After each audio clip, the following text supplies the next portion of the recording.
Hello, everybody. How's everybody doing today? It is I, Level 1 Wizard. I hope you're ready for a very magical stream today, as I will be doing some D&D prep work. Hello, J0. Welcome, welcome. Welcome, Gansmalt. Welcome, Waffle. Hello, Beef Answer. Welcome. Gansmalt, hold on. The sound effects seem to be broken again today. I know a few people have had issues with this. We're going to see if we can fix it. But, I'm not the only one having issues.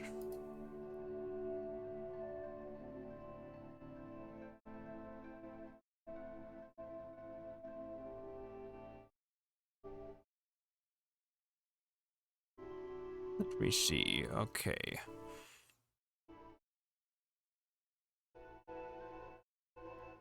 Always gotta make sure. Yeah. We're gonna figure this out. I know Waffle, I think, was having issues last night. Apparently, Sound Redeems are having issues on Twitch. By the way, due to an outage. Oh, okay. Yeah, I know Waffle was having some issues yesterday, and Cap said that some of his redeems aren't going through anymore. So thank you, J0. Alright, we're just gonna not do the sound effects for today, it looks like then, since it is down. I will try and refund points if you guys accidentally use them. Past couple days, yeah, okay. I was having some issues the other day too.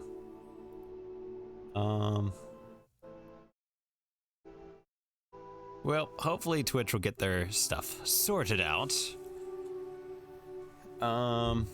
But yes. So today we've got a special, little bit different day than we usually have. I'm going to kind of continue doing a just chatting stream as we work on this. We may get into yeah, let me pin that message. Thank you, oh great moderator.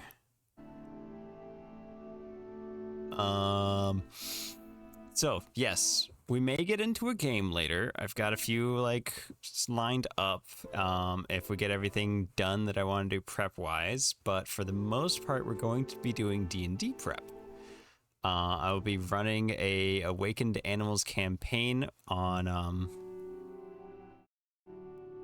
the moderator gets his food for the stream for doing good mod things. Absolutely. Make sure you feed and water your mods. It's very important. Speaking of important, why is my music now dying on this scene but not on the other one? Ooh, so fun, so cute. That's just so cute of OBS. There we go.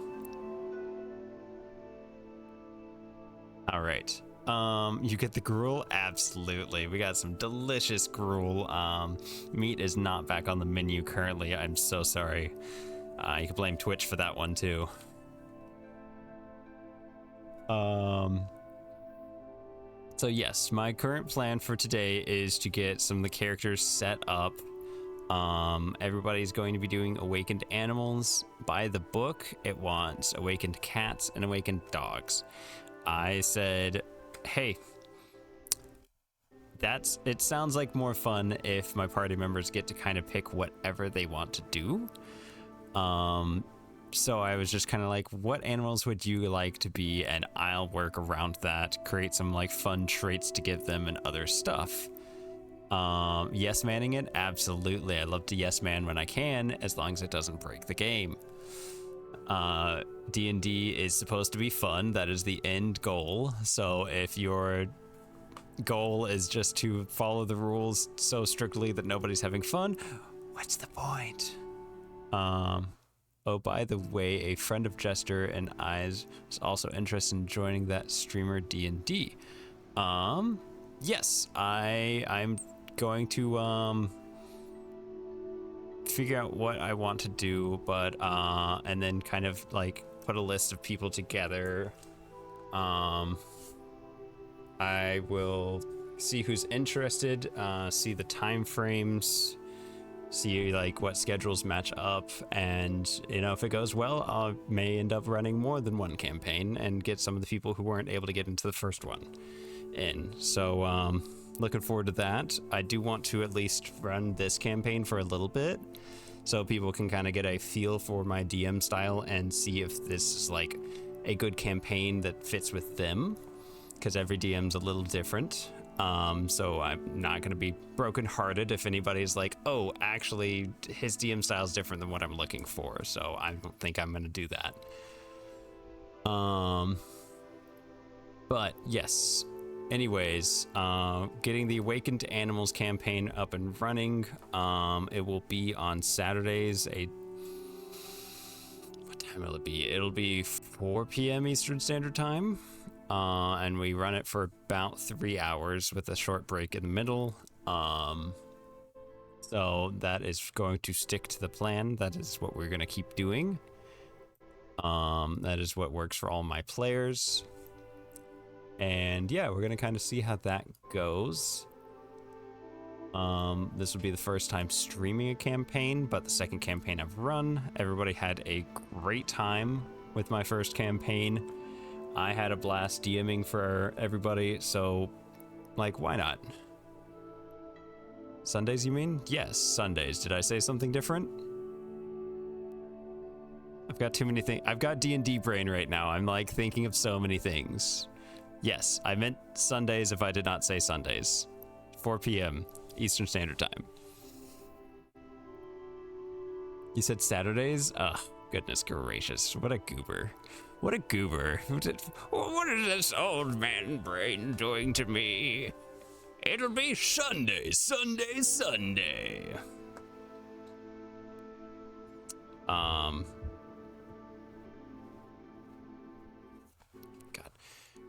Well, I will make sure to have it posted correctly in the Discord and on Twitch's schedule when we get ready for it. I'm still prepping the campaign. We're still doing some kind of like just with friends one-shots stuff. Who doesn't know where he is? I never know where I am. I am always a little confused, but that's why you all love coming around and sticking around.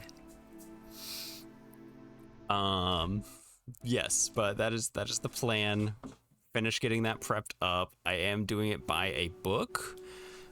Typically I'm doing it by the book right now, but I like to throw in my own homebrew and stuff, so we'll kind of see. The wizard didn't get the correct spell and smoked himself out. I did do that with one of my wizard characters.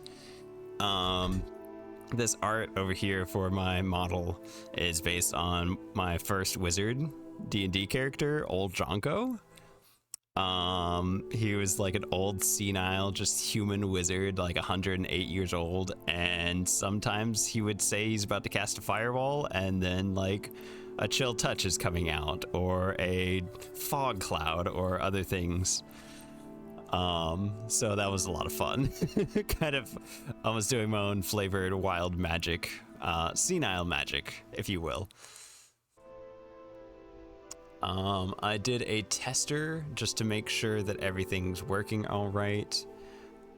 That's funny, lol. Yeah, thank you. I've realized, especially after last night's D&D that I did with some friends,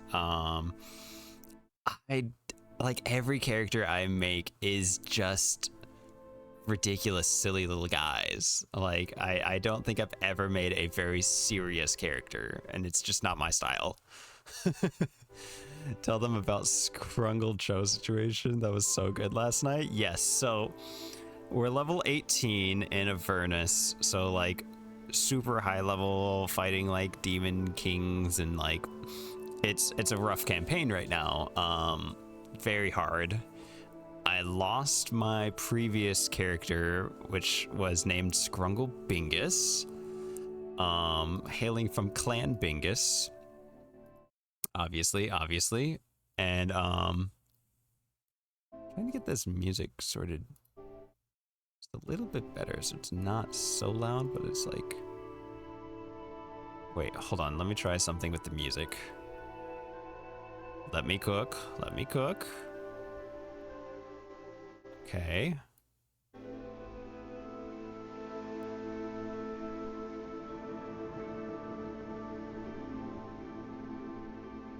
Okay, and then try that. Can you guys still hear it good? DM hates his words.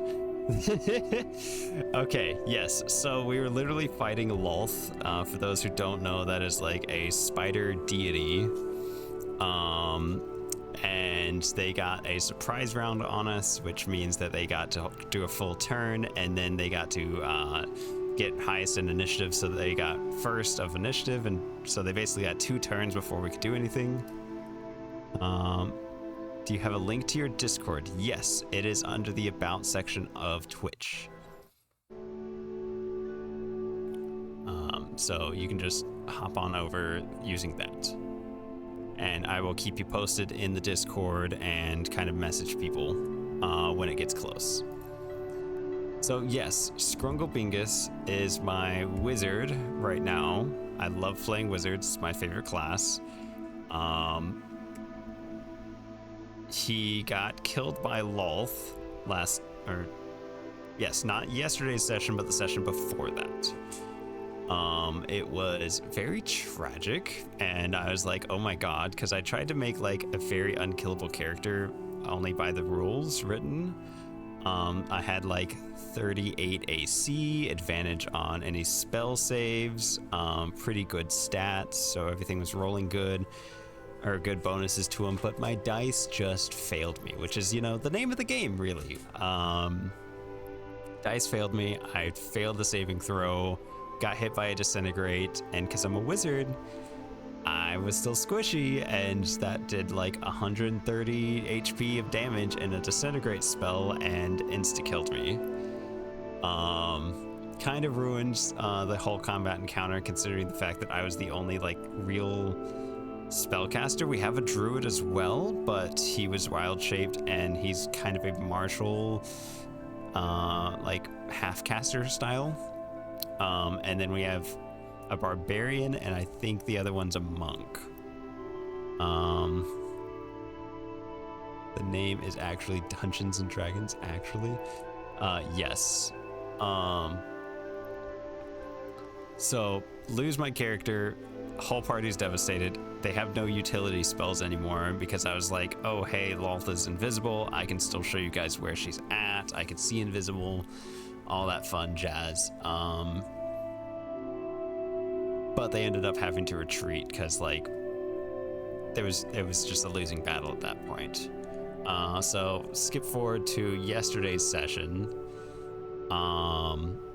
I brought in a new character because the DM's like, hey, you guys are probably gonna have to do some stuff first, and then you'll maybe be able to bring back Scrungle.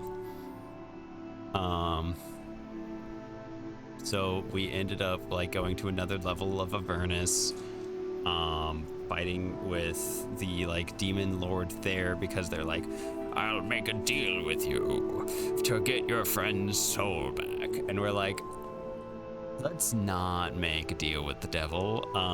That sounds like a really bad idea. But the DM asked me to, you know, have a character ready, and I was like, sure, I'll do that. I honestly got very sidetracked with a lot of other things. Spell, actually, it specifies creature, not humanoid. Do what now, Gansmalt? I'm going to start investing in buckets of paint for next time we deal with invisibility. It's actually not a bad idea. So I create the new character. He is a life cleric centaur. For those of you who like to play around with characters a lot, you may already see what I'm doing. no legendary items, but I had like 5,000 gold to spend. And so I grabbed a few items. I grabbed the horseshoes of speed and put that on to give me more movement speed. I took the boots of speed and put them on my hands because I already had the horseshoes on, and I thought it'd be very funny to have a centaur run up wearing shoes on his hands.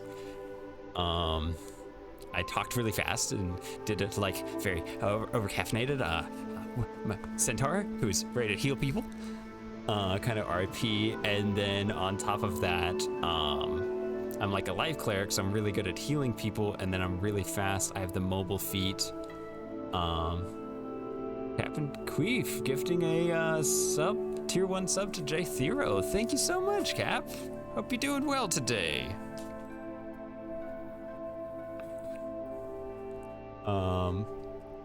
So thank you so much for your support, Cap. You're awesome. So yes, my life cleric, with the boots and everything else, he was moving at, I think, 160 feet per turn. That's without dashing, so I could double that if I want to. So I literally would just like sprint in, heal our like allies anytime they got slightly injured, and then sprint back out farther than like the DM could target me. And it was like, okay, this is getting frustrating. Then I used a Knife of Fate spell, which links an enemy with an ally of the enemy. So if you hit one guy, it only hurts the other guy. So like this big boss has like one squishy little minion with him. And so I link them two together. So like the very easy guy, little minion to hit, is now like the only guy we have to target to beat the boss. He then tried to teleport out of there, which he could only teleport 100 feet, so we all just kind of like rushed him. And then started doing that JoJo Bizarre Adventure meme of like kicking him while he's down. They proned him and wouldn't let him move past that. He just needs to show me the wizard hat trick later. Oh, you want to see that trick? Yeah, by the end of the combat encounter, nobody had even gotten to bloodied condition, like half health, and it was so bad. Like the DM actually was like, hey, that 38 AC 18th level wizard you had that I thought was like the worst character in the world, can you bring him back? Cause I don't like this new character. Oh, so good. You know what, Cap? You know what, Cap?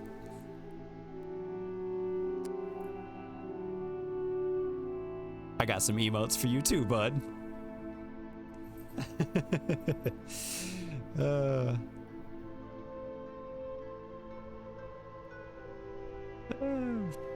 Hold on, I'm gonna give you a shout out, Cap. I'm like sure that everybody here is already following you though. For sure. Yes, so what are we at? 23 minutes? Yeah, I think we go ahead and start getting into the actual customization. Don't shout me out, worst mistake ever.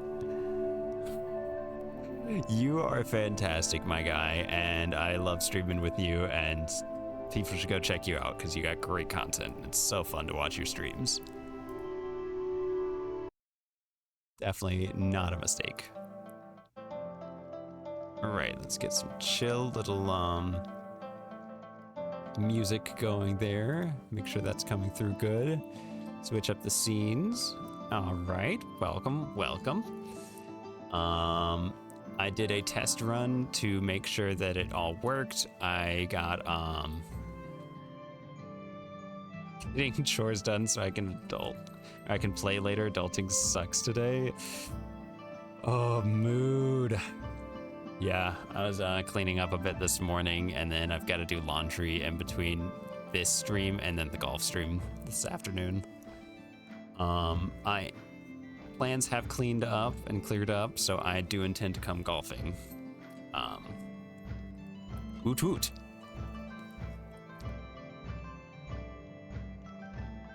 Doing laundry right now, crazy. Yeah, weekend's a good time to get laundry done. I need to clean the bathroom and mop the floors, honestly, too. It's whatever. So the tiny striped field mouse is done. I went ahead and made that character just to make sure everything works right, and I knew where to do things, so I didn't have to like figure out too much stuff on stream. Hello, Fallen Zane. Welcome to the stream. Hope you're having a wonderful day today. So we have a few more characters to get through. I'm gonna hold off on the Komodo dragon, simply because they're not entirely sure what they want to go class-wise, and I want to make sure like the stuff is going to benefit them, and it's not going to be like, oh, here's a bunch of useless additions. The striped mouse I finished. We have an octopus to do, we have a pigeon to do, and we have a possum to do, right? Wait, yes, possum. Our current setup for the group is going to be a pigeon bard. Looking forward to that. A mouse monk. And keep in mind, this is a tiny little field mouse. Tiny little guy. We got an octopus rogue. So that's going to be so fun and silly. Komodo dragon is to be decided. And then the possum is going to be a cleric. So I'm so hyped. This is going to be so good. I'm so excited for this campaign. I am too. It's going to be so good. I'm very hyped. I love silly little things, and this is going to be a very silly, fun campaign for the most part. Hold on. Let me see if I can do a pirate voice.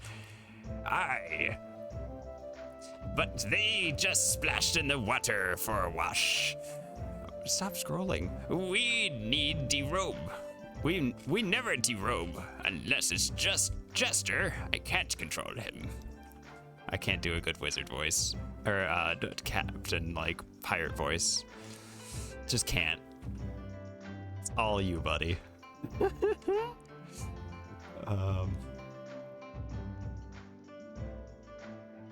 The fuck, wizard? You're gonna go yar. Yar, Captain. I'm just not good at me wizard voice.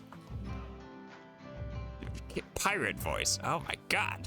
I've got D&D brain. I'm thinking of too many things right now. I'll do a good pirate voice and not disappoint. Yes, the octopus rogue will be P-Pantser, and they are planning on doing pirate. Swing on by the Sunday D&D campaign when it starts up for more. Hydrate? Absolutely. Great time to hydrate. Captain Senpai, please notice me. Excited for Peep's pirate voice? Absolutely. It's gonna be so good. I'm excited for everybody's RP. Honestly, this group is such a fun group. I love them so much, and they show up on time on top of everything else. They're fun RPers. They show up on time. I think they figured out combat by the end of last campaign, which like first campaign together and everything. There was definitely some rough fights, but I think they've figured stuff out.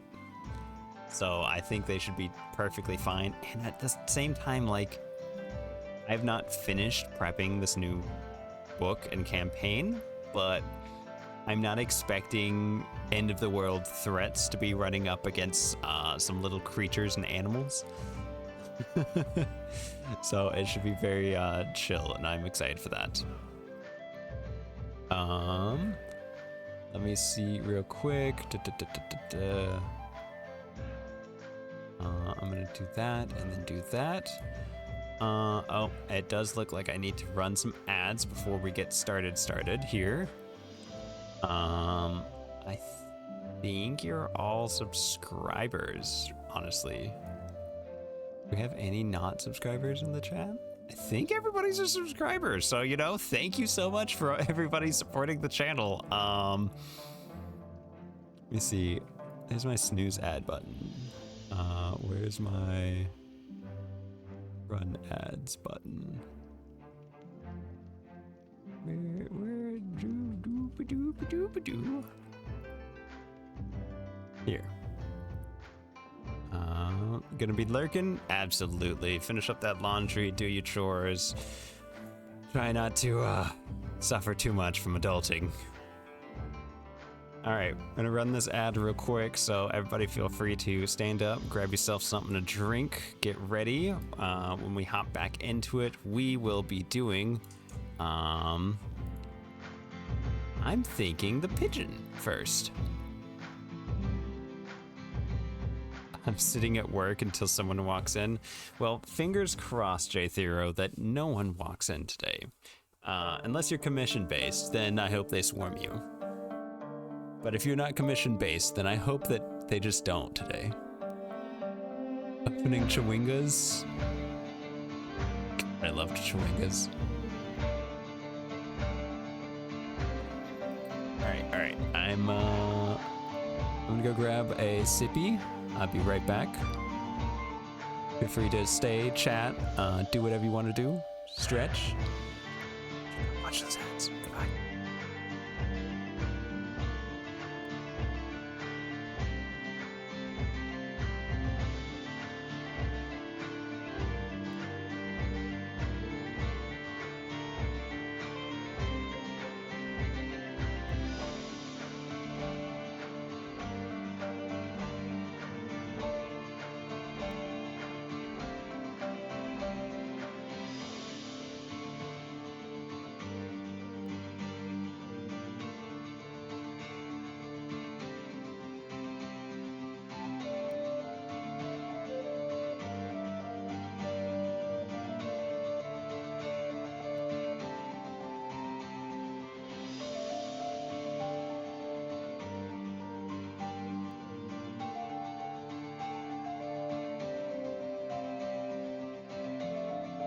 All right.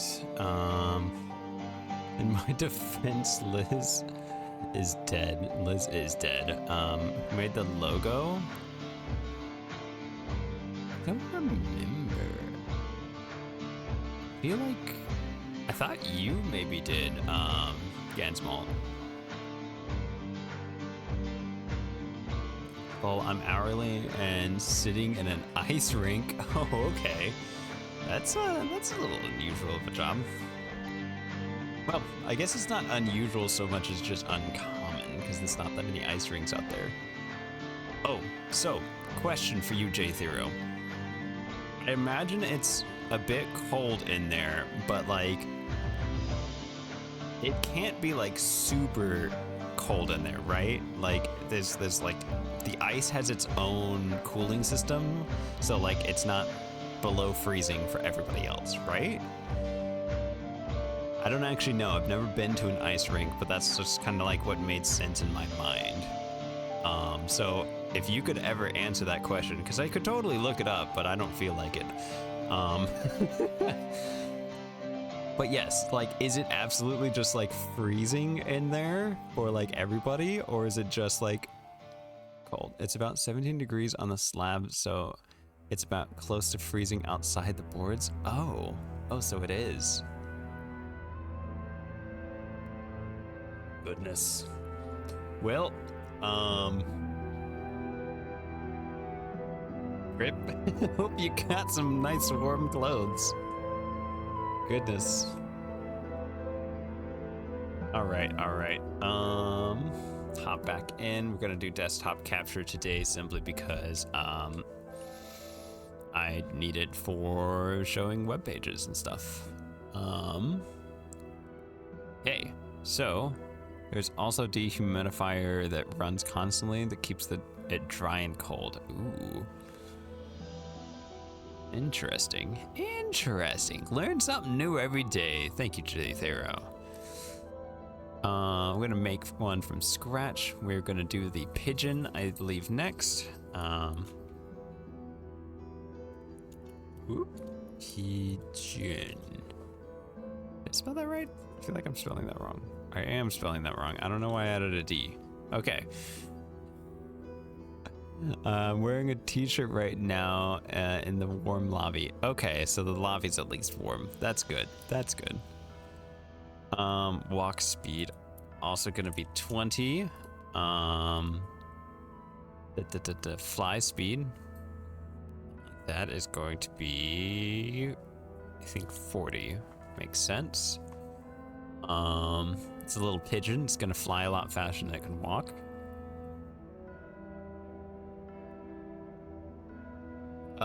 Desktop audio? No. I'm just doing desktop capture so that I can do the whatchamadoodle, the like show Firefox and D&D Beyond, which chat might be a little hard to see. Can I hold on. Almost had a heart attack. Have no fear. Okay. Got that.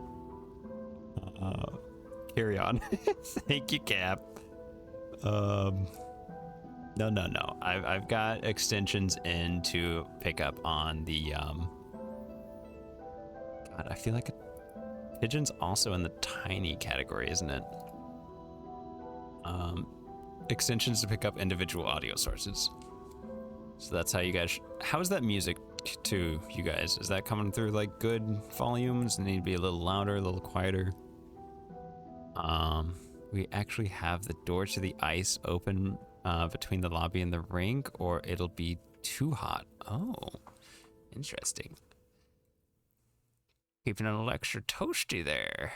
I am going to be lazy and just write pigeon description. Yes, pigeons are stout birds with relatively short necks and slender bill. Strong and swift flight. Cool. That is a perfect description. We're gonna put that on in there. It copied that. Can we unhighlight that easily enough? Maybe. Boop doop a doo. Insert image. Good lord. I don't need all that.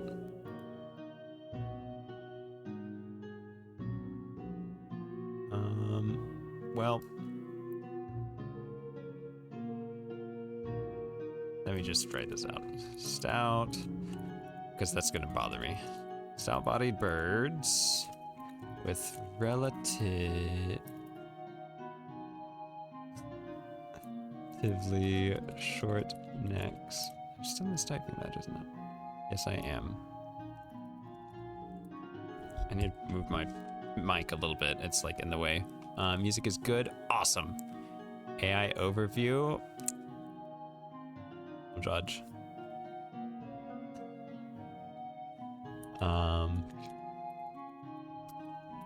Necks and slender bills. I'm only using AI overview there because that AI overview is not actual AI. It is literally just copying and pasting from somewhere else, and it tells me like, oh, hey, we pulled this from something. Somewhere. I don't know. I don't care enough. Yeah, see, it's literally pulling it from the top thing right here. I just don't have to open this and look. And do I want to dive deeper in AI mode? No, I don't. Thank you. Plagiarism? It's not plagiarism if I'm not getting graded. Species traits introduction. Into the introductory sentence describing species traits for the species. That would be for the pigeon. We're doing quick wings and slippery customer.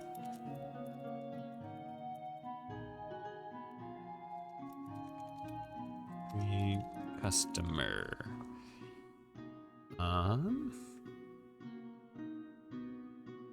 Be fine. Oh, I do need a pigeon picture.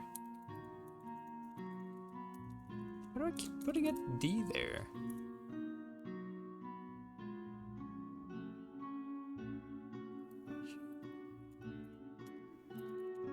Royalty-free pigeon, thank you. There we go. Gansmalt, right there. Look at that bard. Just to make sure. Save image. Cool. I got it set up so it's gonna come on my other screen.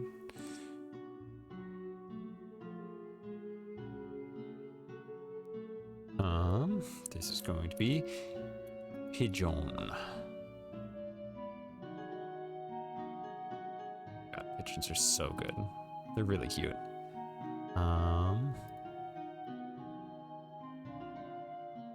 Okay. That's good. And then picture. There we go. Create species.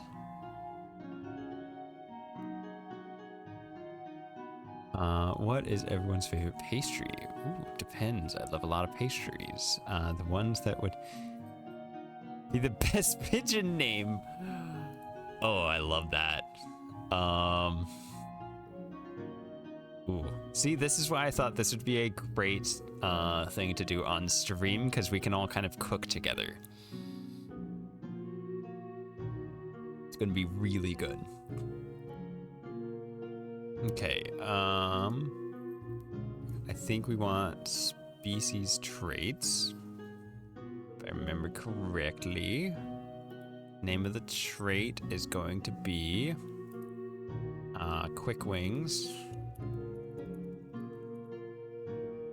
And just to not get in trouble, I have it on my other monitor that you guys can't see, the actual book that's giving me a lot of like the info and stuff. I have purchased this book, but I do not know that I can show this book. I can show some of the artwork though, so I definitely intend to. They even have like ways of customizing like different classes to fit around these animals a little bit. So like look at this, look at this. Look at that.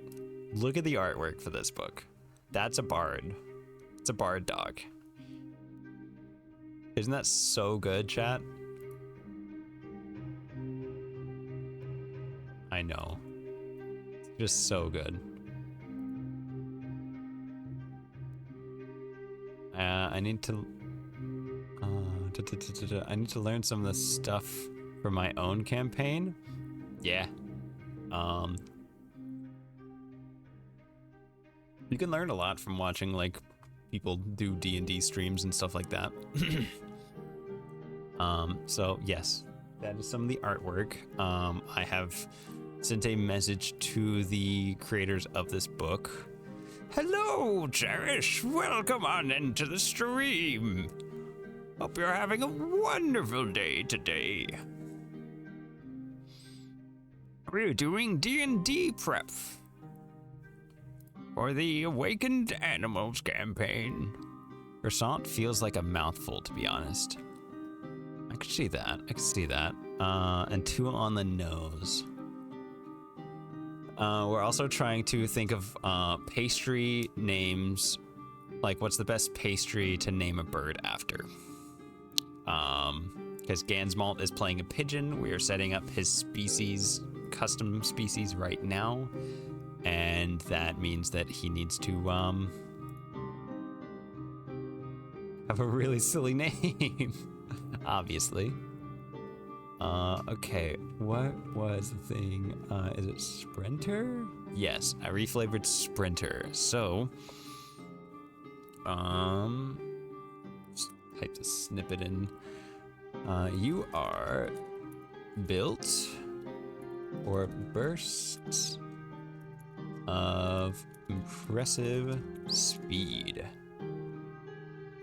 Description: increase your base move by 10 feet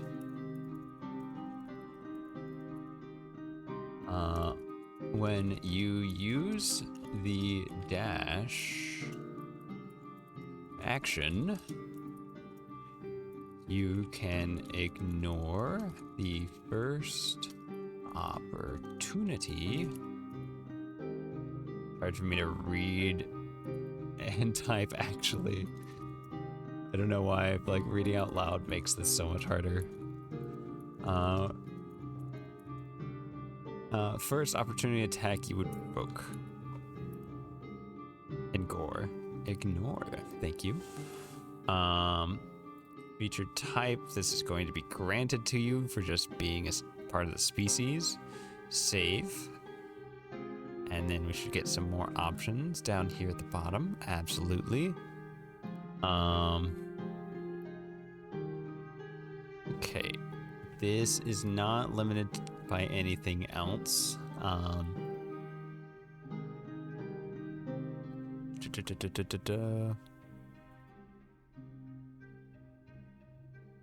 So yes, their base move speed is going to just be increased. See, I think that's actually under something different.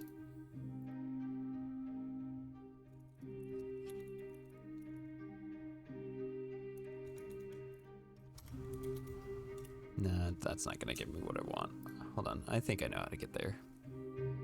Options, modifiers. I think we're gonna do modifiers. Speed, movement, bonus to,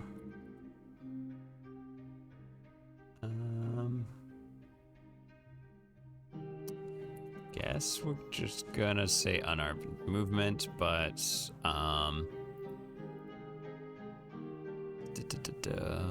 fixed value 10.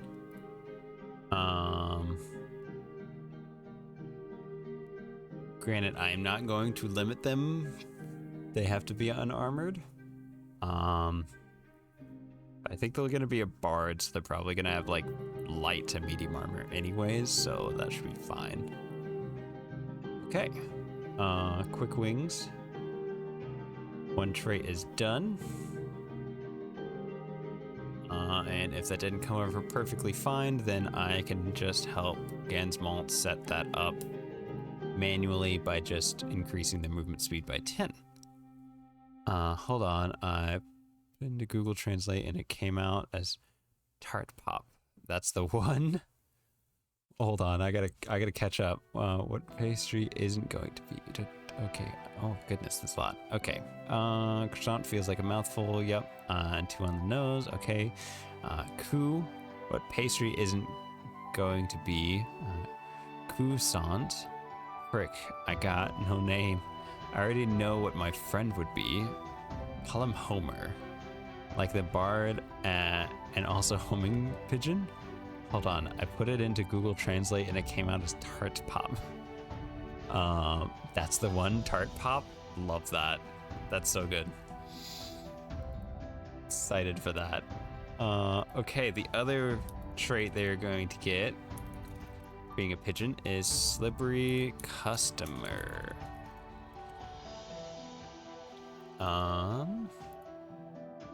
Let's see, Slippery Customer is, I think, under the cats section.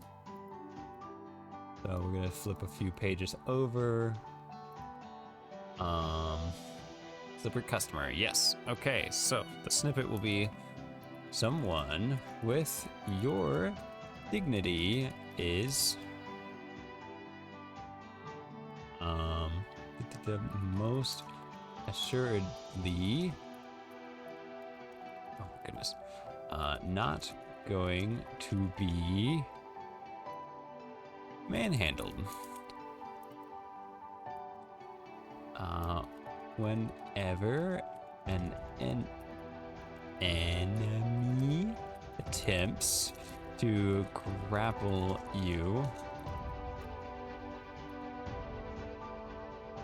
you make your opposing dexterity roll at advantage.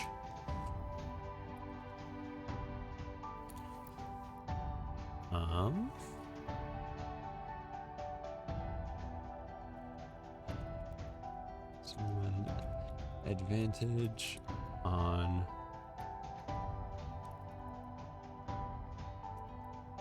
rolls when making a D&D Beyond home brew. God, that pigeon's just staring into my soul. All right, AI new. No, not that bad. Okay, let's see. Modify grappler feet. No, creepy feature.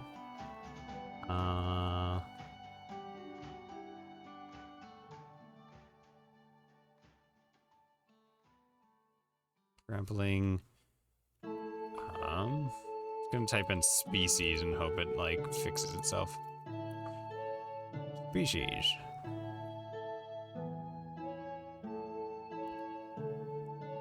Modifier advantage. Ah, that should be it. Okay. So we are going to go over to this. This is just granted for being a pigeon. On full screen here so I can see it. Please read the pinned message, Green Lantern. I'm sorry, but Twitch is having issues with the sound effects currently, so we do not have sound effects today. That is not on my end, that is Twitch's end, so there's nothing really I can do about it. I'm sorry.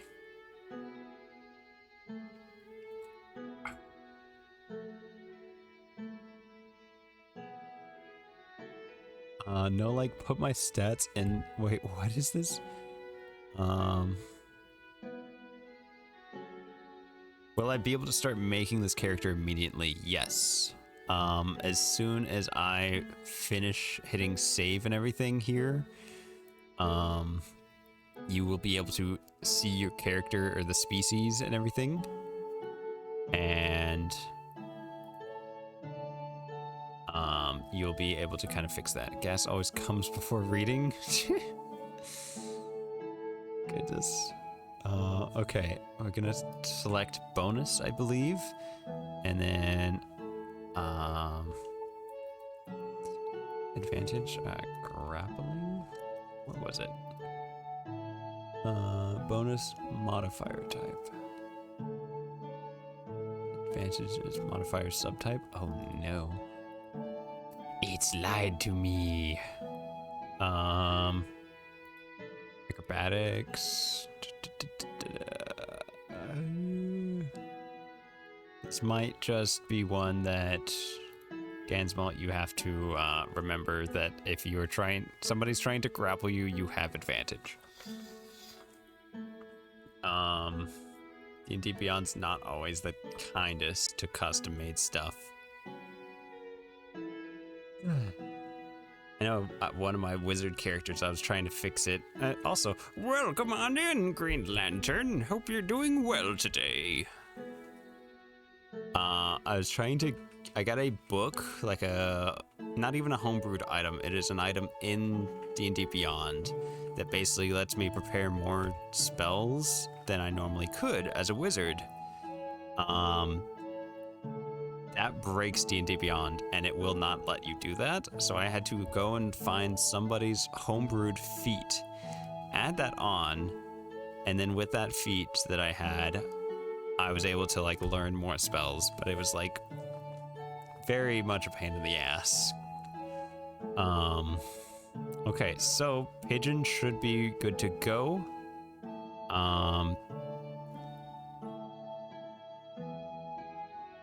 Let's see. Yes. Pros are better. Those are fighting words there, J Thero.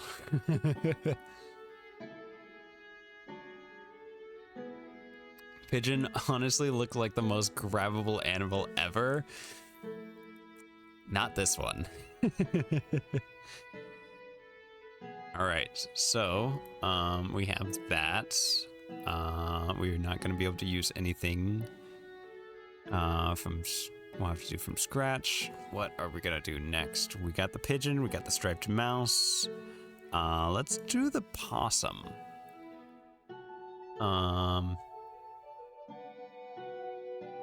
Okay.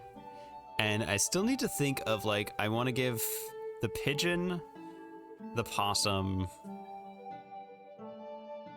I think those are the only two that I still need to come up with something extra to give them besides these, like, traits I'm giving them right now.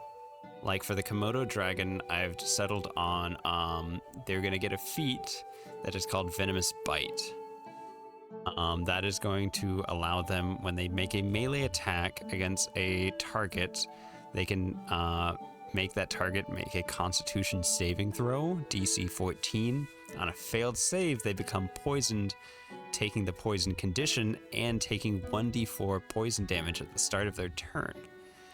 They may use this trait a number of times equal to their proficiency bonus, and then you'll get them all back on a long rest. And this is not like a minute-long poison. This is a until you get rid of your poison condition, you are taking this.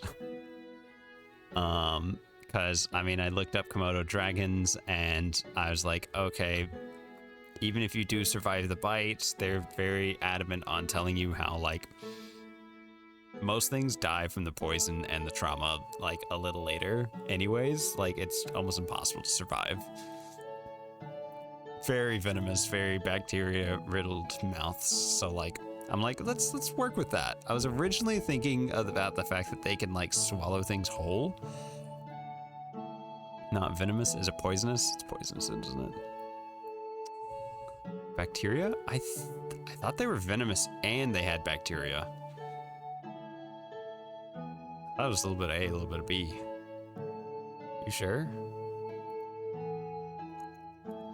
Komodo dragons venomous. Top result. Yes, Komodo dragons are venomous. While they rely on sharp teeth and powerful jaws, their venom plays a significant role in their hunting strategy. The venom contains proteins that can lower blood pressure, prevent blood clotting, and induce shock, ultimately aiding in subduing prey. The presence of the venom glands in their lower jaw has been confirmed through research.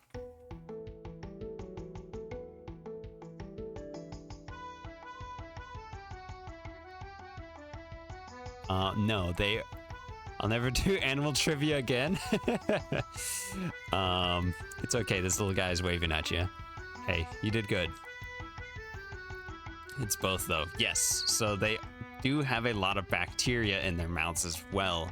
So yes, they're kind of like the worst fucking thing on earth to get bit by. They stop blood clotting, so like you're just gonna keep bleeding. The bacteria, you're gonna be suffering from nasty infections, and on top of that, like,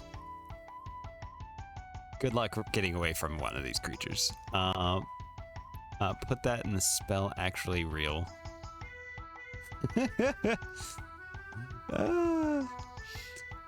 So originally my idea was to do a like swallow thing. So once per long rest, if they hit a critical hit with a melee attack, they get to just swallow some creature that is medium or smaller. I felt like this gives them more uses. And then on top of it, it doesn't feel so broken compared to the things I'm giving the other players, because I didn't want like one player to be like, I have an insta-kill. Everybody else has like faster movement, more camouflage, they can wield a few more weapons, things like that. So, and if anybody has some fun ideas of a special trait, something or another we can give to the possum or the pigeon, please hit me up. I am all ears. Pigeon, I have some ideas, but I'm not really like too held down. Pouch of holding. For the possum? Ooh, heck, that's a good idea. I like that. I think you mentioned that in the Discord. My friend has great ideas for a character. Has a great idea for a character. Yeah? Do you want to share with the class?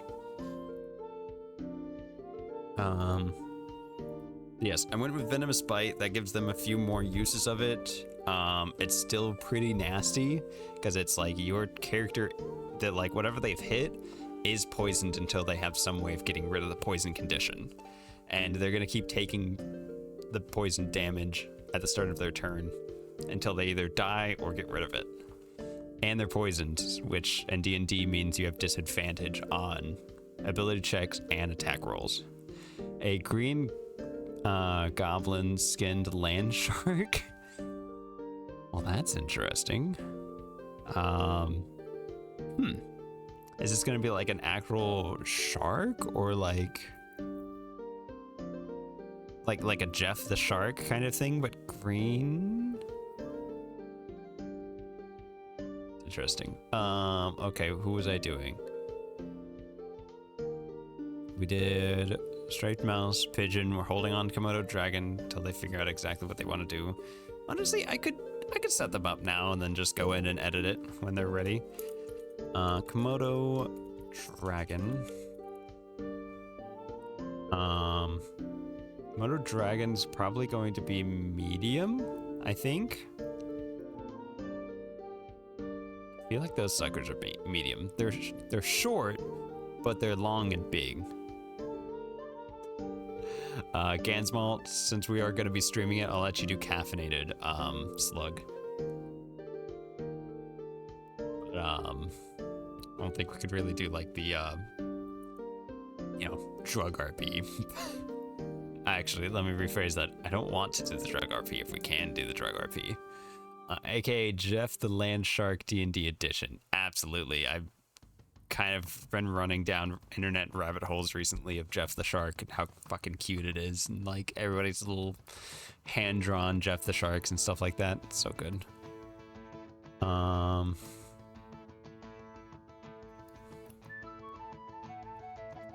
Description for a Komodo dragon, because I don't get paid enough to think of these off my top of my head. 10 feet long, weigh 300 pounds. Yeah, their saliva contains bacteria and toxins that can cause severe infections and blood loss in their prey. They're just nasty little guys. And we love them for it. The world's largest lizards. Known for their impressive size. Venomous bite and scavenging. I don't know what the heck I was even saying there. Scavenging habits. Venomous. Did I mistype that? I totally did. All right. Blah, blah, blah, blah. Ding, dang, doon, done. All right. Komodo dragons. Am I mistyping Komodo? Or is it just they don't like the word Komodo? Kokomo. I don't even know what that is. No, it's Komodo dragon. Okay. There we have the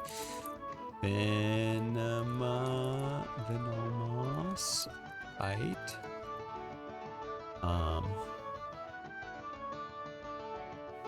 Okay, I'm doing venomous correctly now, right? Yes. Okay. And what's the other thing we were going to do? Adaptation. Adaptation. Oh, hello, other creature. Welcome on in. How are you doing today?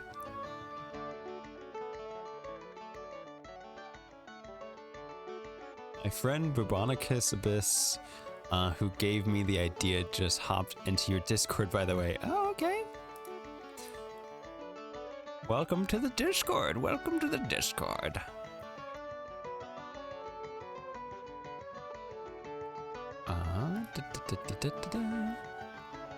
Awesome. Cool. Okay, let's see. The Crutcher. Yes. Creature's great. We love them. They're always fun to have around. New monster idea. The Komodo dragon that's a couple of Beach Boys in a Scooby-Doo style costume. Oh my god.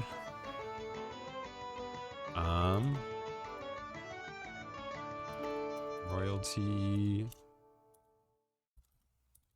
free Komodo dragon images.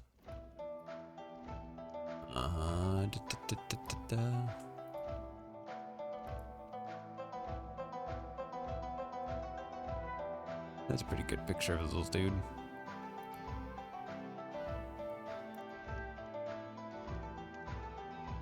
Save image.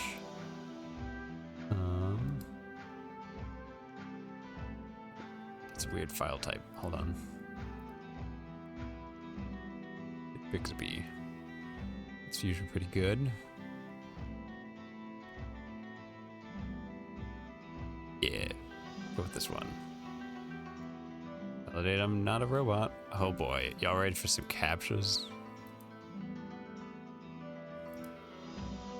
Hey, that one wasn't too bad. I got stuck on a captcha for so long the other day. It's royalty free. They want $3 for it. What the?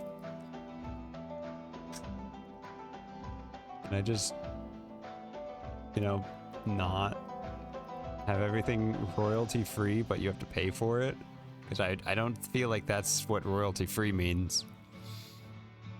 You know, maybe I'm just out of touch, but also asking for $3. It does? It does? Oh no. Well, the important thing is I'm not making money off of any of this stuff. I'm just putting it on a cut of sales. Yeah, well, I'm only using it for personal use, not any kind of anything else. So, and I will not be publishing these because I cannot promise that these are all properly royalty-free things.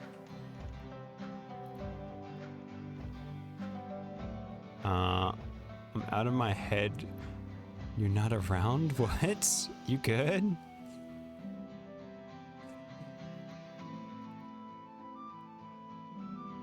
Okay. Yes, this is just for personal use. I do not intend to make any money off of these classes or anything, or even publish them. This is all staying internal. He said, out of touch. Oh, I'm so good. Oh, I get it, the song. Oh my goodness. Okay. Venomous bite. I turned into a feat, but I think I'm gonna keep that as a feat. Adaptable. I feel like that's spelled wrong, but I'm just going crazy at this point. Bubonic Abyss, welcome! Hello! Glad you could join us today as we work on making some D&D custom species.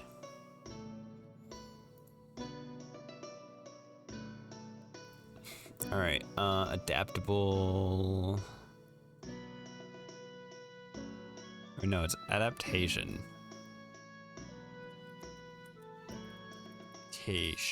That's why I'm like, something's wrong. Snippet. You were born in freezing cold conditions. You're used. I'm gonna. Yes, no, that's. Yeah. Okay, I'm gonna still put that there.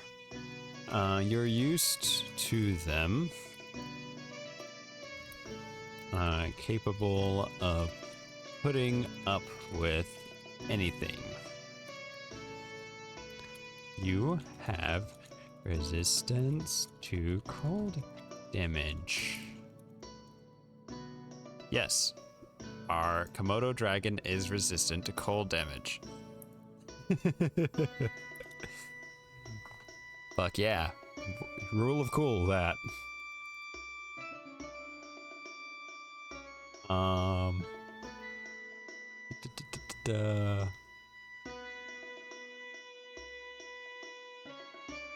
Hey, I'm about to pass out, not gonna lie. I regret staying up till 2 a.m. Oh, God.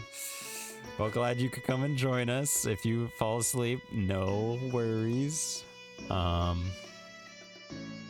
worries at all. Why are you trying to run ads to Twitch? I literally have like another 20 minutes until you have to run ads. Don't. Just don't. Thank you. Okay. Where were we? Welcome, a warlock bamboo shark with a staff of bamboo. Oh, I'm loving it already. Maybe you could be lured to snooze with the soothing D&D Prep lol. I'm not gonna lie, I've had a few people fall asleep during my streams. I've been told I have a rather soothing voice and calming, relaxing, nice little streams, so no worries if you fall asleep. You will definitely get shifted around a few times in the raids and end up like down a raid rabbit hole. A dwarf hammerhead shark. Oh, dude, I love hammerhead sharks. Those were my favorite like sharks as a kid. Hammerhead sharks are awesome. They so are. She's feral. Oh, goodness. I know, right? I love zebra sharks the most, though. Hey, I mean, it's important to have your favorite kind of shark. I stayed up till 2 a.m. and woke up at 4:35 a.m. to go to work.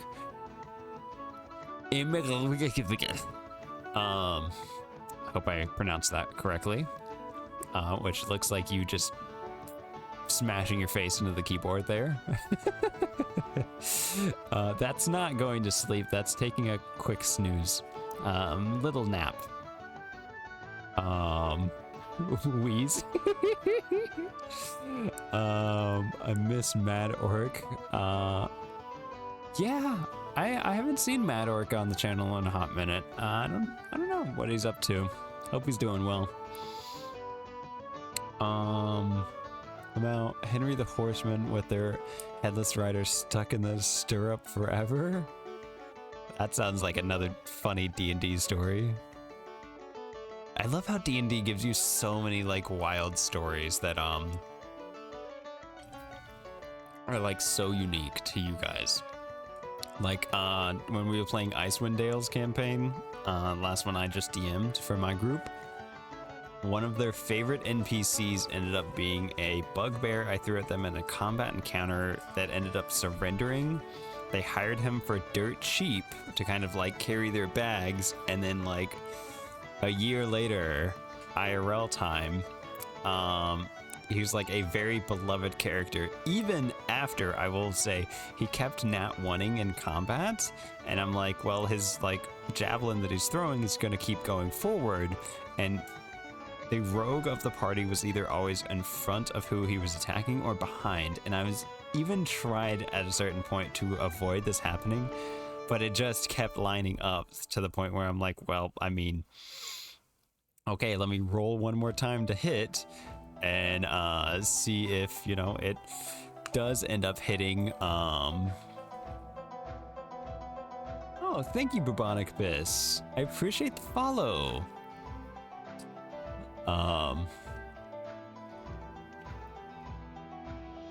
Yeah, so like whenever I do like the critical miss and like there's an ally very close and like within range of where you were striking, I typically am like, please roll again to see if you hit your ally, kind of thing, and they would always roll really high on the next one and like kept hitting. So like Breck just fell. Yeah, he also fell into a hole for the entirety of a very important battle. immediately only being able to like nail the rogue with the javelin. Yes. So, oh, thank you for the stretch reminder. I won't tell you how many times my back popped, but it's more than 5. Totally didn't follow just to redeem posture. That's okay. I put channel points on there to be fun and have things to do. I regret being nice to him in retrospect. Let's be honest. That became one of the favorite NPCs of the campaign, and I love that because like most parties that play Icewind Dales, Breck is a nobody. Raunchy wizard. Yup.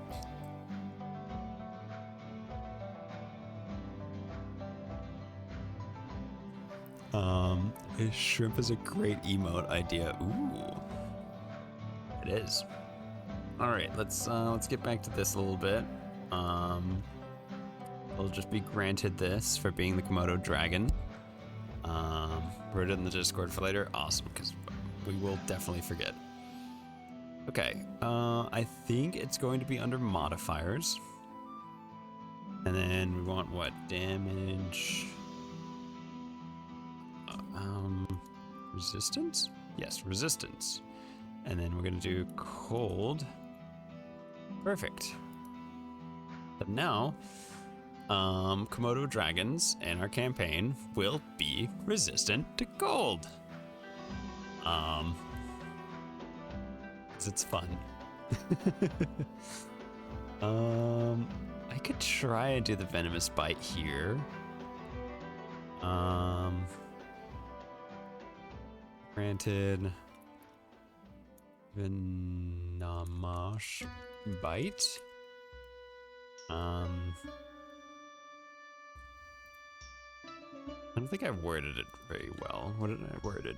When you hit with a melee attack, you may make the attack roll.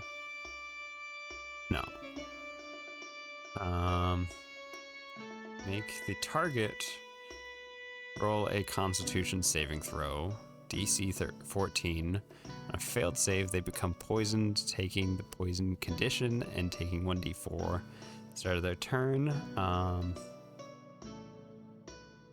Yeah, I mean it's fine. Okay.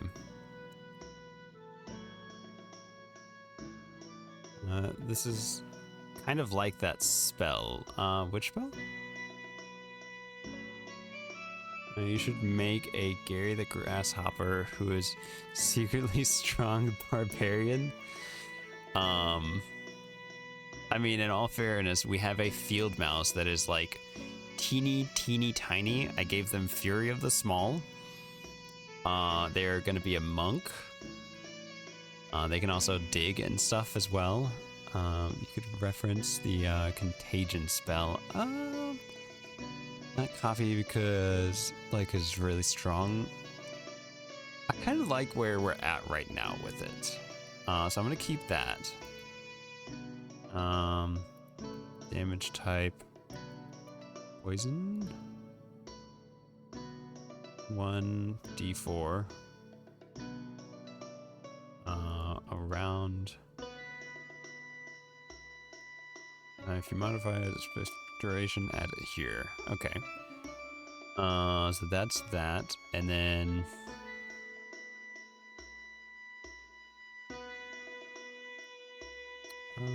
we're gonna see about how to add in the poison condition as a trait. To add poison condition to an attack as a trait in D&D Beyond.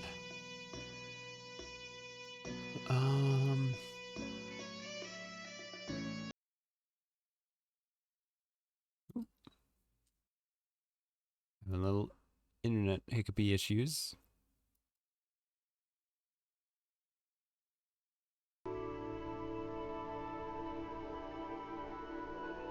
Fun. All right, that music should be switched over at least. Kind of liked the other music better, so we're gonna see. Get that back up.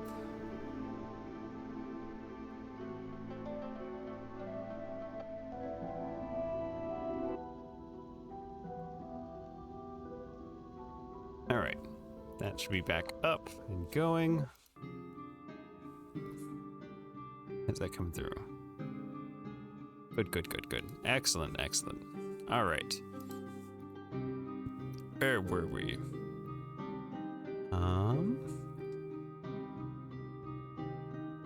It's fucking great, lol.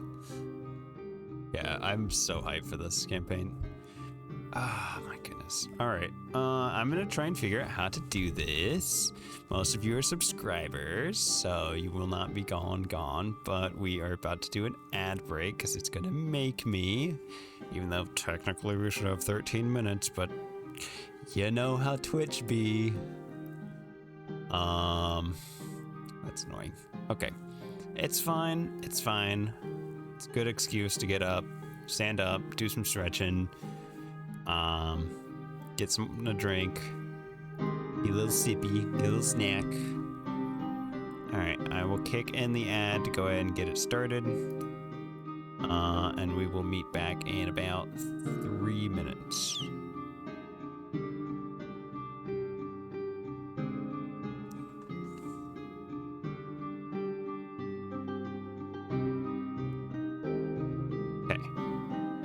Pass out now. Pass out now. Goodbye, crew world. Good night. Sleep tight.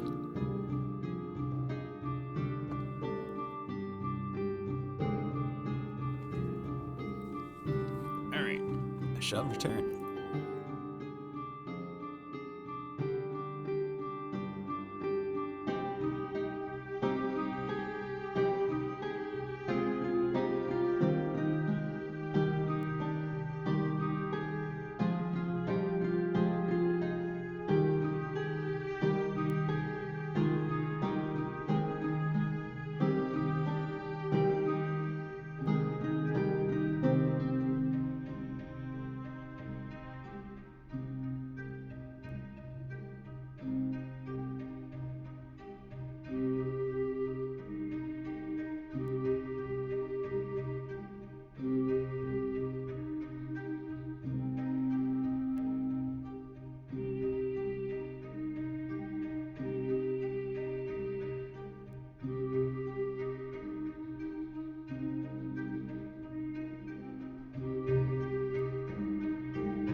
Alrighty, the ad break is over. Welcome back, everybody. Hope you got a chance to stand up and stretch your legs a little.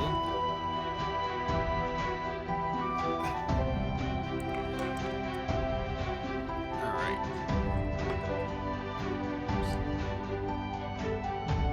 Yep, I'm gonna get the music turned back down. Now that we are done with the ads. All right. Cool. So, I'm looking into it, and honestly, I think we just kind of keep in mind that this is going to add the poison condition as well. I don't think there's a modifier I can really add to make it like automatically kick in. At least not one that I know of. Weapon attack, ignore, favorite enemy, set base, weapon mastery, enable feature. What is that? X weapons, no. Okay, yeah, so we will just do that. Still on the BRB screen, you're so right. Thank you, J Thero. All right, get that saved, locked in. I feel like we might give the Komodo dragon like one more thing, but that's pretty good, honestly. May just stick with that. Click save changes one more time, make sure it's all locked in. That one should be ready whenever they want to start. Just JT is fine, by the way. Okay, JT. I will try and remember that.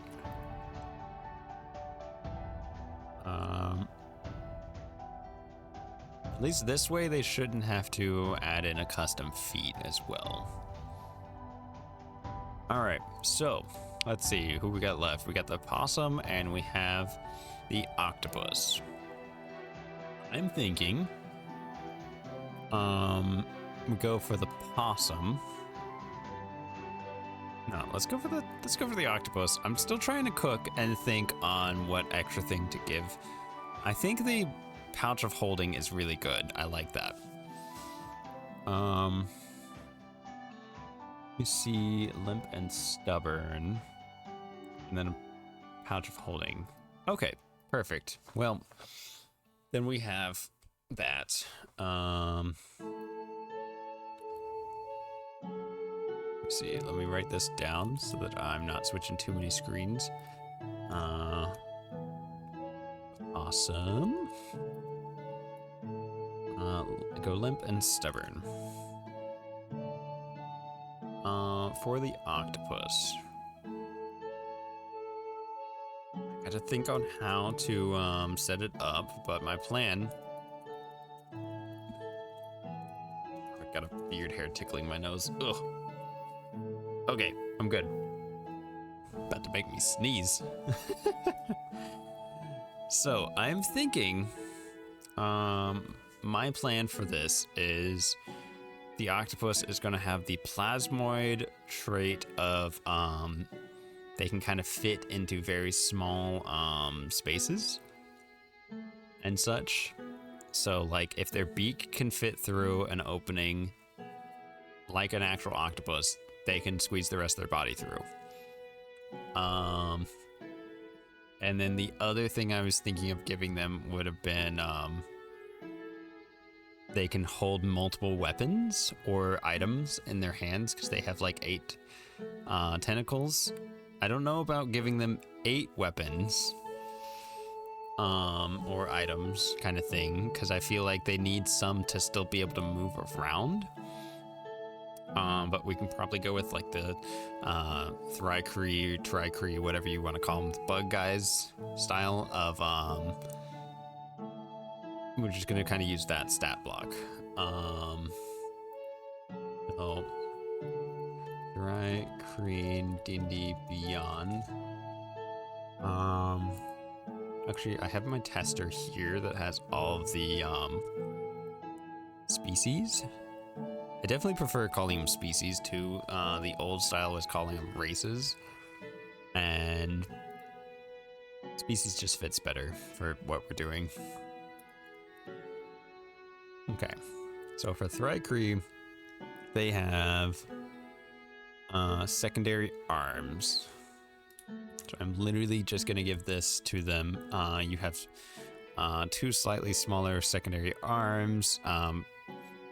below your primary pair of arms. The secondary arms can manipulate an object, open or close a door or container, pick up or set down a tiny object, or wield a weapon that has the light property. I'm not totally sold that it has to be light property. I know balancing reasons why they do that. And they're wanting to play rogue anyway, so they're probably mostly going to use light stuff. Technically, they could even try and break it by holding like 2 shields in their main appendages, and then like 2 knives on top of that, so they can shank people, but they have 2 shields worth of AC.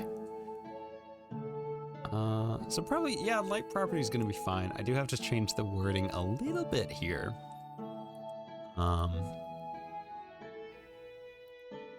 And okay, so okay, let's first get this. We're gonna get description. If you tell me it's broken, I'll stop. Honestly, I'm not too worried. I make broken characters all the time, and like, should be fine. Description. Octopus description.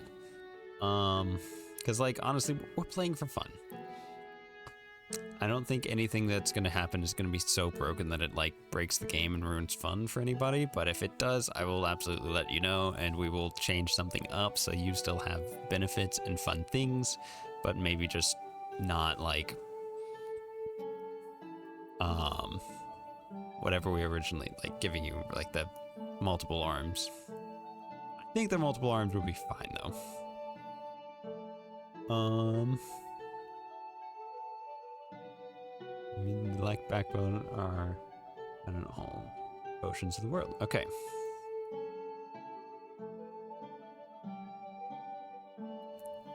Yeah, we're gonna use that description. That's a fine description. I just keep having to like highlight that. Rounded bodies, large eyes, and 8 flexible arms lined with suckers.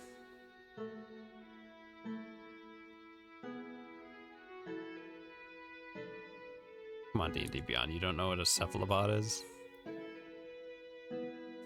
Skill issue.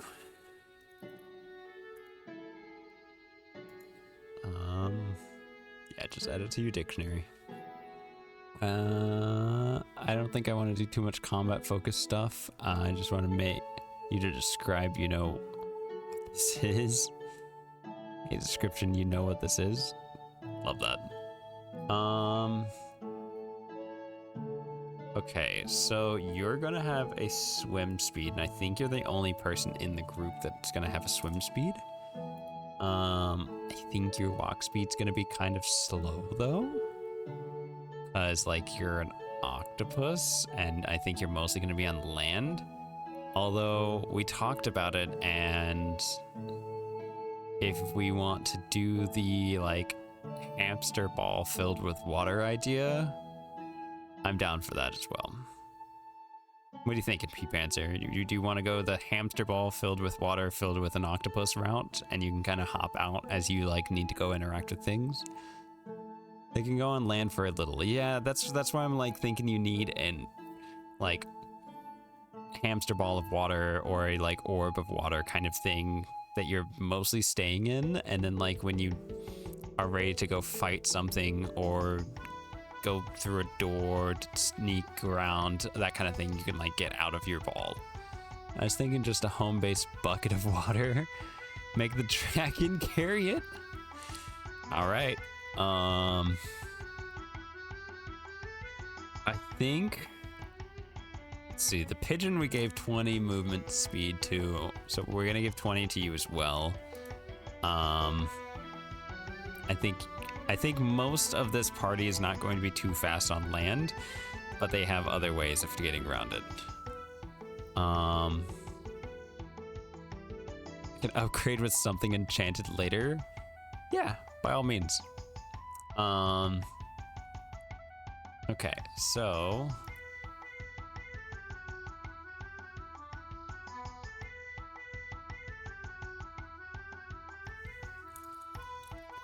to use octopus images.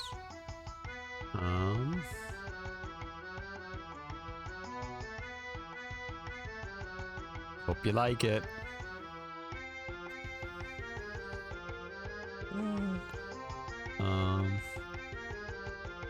Octopus. Okay.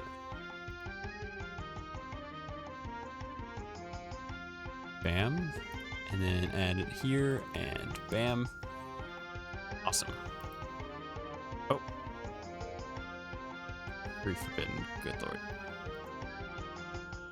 D&D didn't crash on me, did it? No, but it did absolutely just delete everything I did. That's cool. That's cool. I love that. All right. Rounded. Bodies. Large eyes.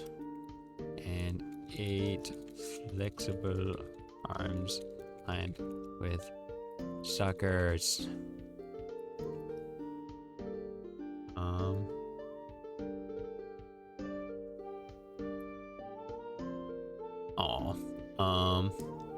Sure it's not AI? Pretty sure. Like, yes, it's the AI overview, but the overview is just pulling from, like, this. See? The exact same wording, it's the top one.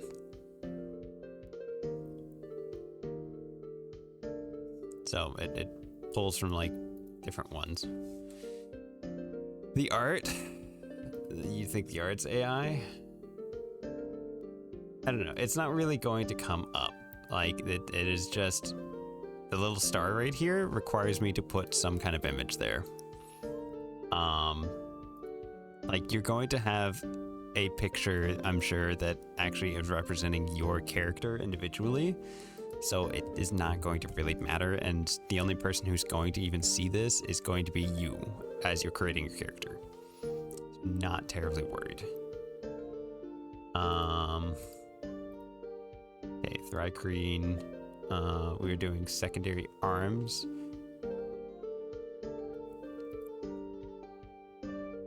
Maybe we'll call it multiple arms. Nah, like I like the feel of secondary arms. It just sounds good. I'm still here, just leaving you up while I clean class since I'm bored.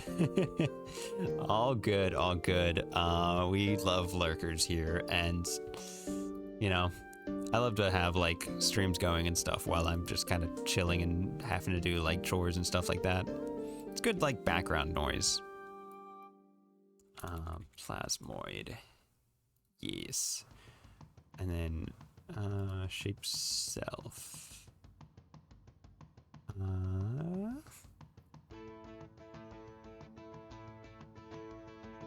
Bonus action. Lurkers are the best. Absolutely, that's why we got a lurker command. There's cookies and juice in the corner. Help yourself. As a bonus action, you can extrude a pseudopod that is up to 6 inches wide, 10 feet long, absorb into your body. Okay, how big is an octopus's beak? How small of an opening can an octopus fit through? It's really tiny.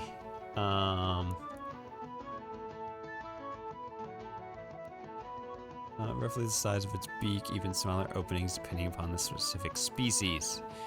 Okay, well, fine, that didn't really tell me its size. How big is an octopus beak?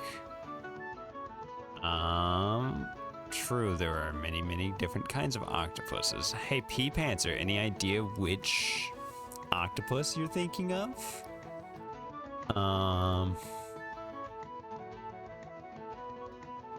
2.2 to 12.9 millimeters in length.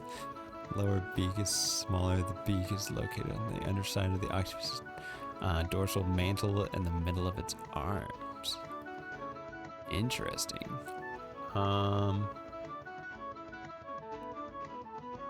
Everything's got AI overview now. No, I was just thinking standard octopus. Fair.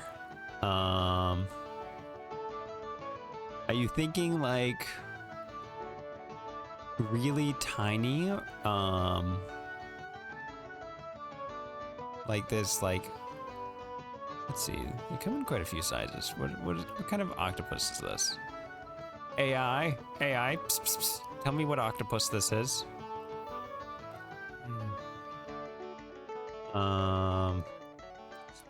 Types of octopus. We're gonna learn fun facts about octopuses today, chat. I hope you're excited and ready. Okay, let me see. We've got some types right here. P Panzer, what you feeling? What just like suits your fancy? What you feeling? Let's see, can I get this bigger? There we go. Not big, but big enough to hold lockpick tools. Okay, that is fine. That's kind of what I was thinking you'd go for. Which one looks the best to you? Which one feels the best? There's the East Pacific red octopus. That's kind of classic. A blue-ringed octopus. Those are teeny. I think those are teeny tiny. But it's P Panzer's character, so we gotta see what they would like. California 2-spot octopus. I think that's pretty normal size. Jack octopus, if you want to be just a silly little creature. My stream's having a little bit of issues. Let me refresh. I can't see your message if you just typed.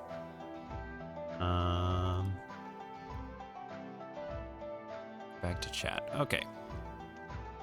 What you thinking? What you feeling? I'll let you think on it for a minute.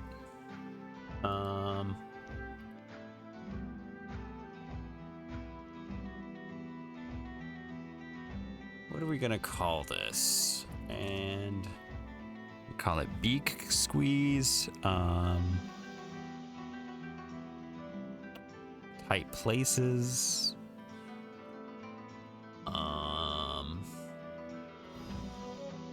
Look up Bimac octopus. Okay. Octopus. Just type that, didn't I? Yes, it did. Oh.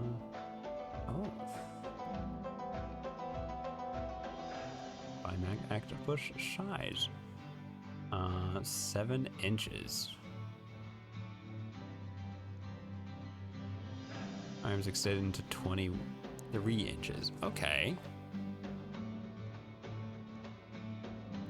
Okay, so you're probably gonna be in the small category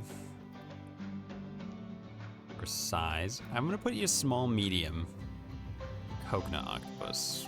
Let's look at the coconut octopus too. Coconut octopus. Oh wow, that's a silly little guy. What he doing? He's just hanging out with a little coconut. That's definitely in the small category. What are you thinking?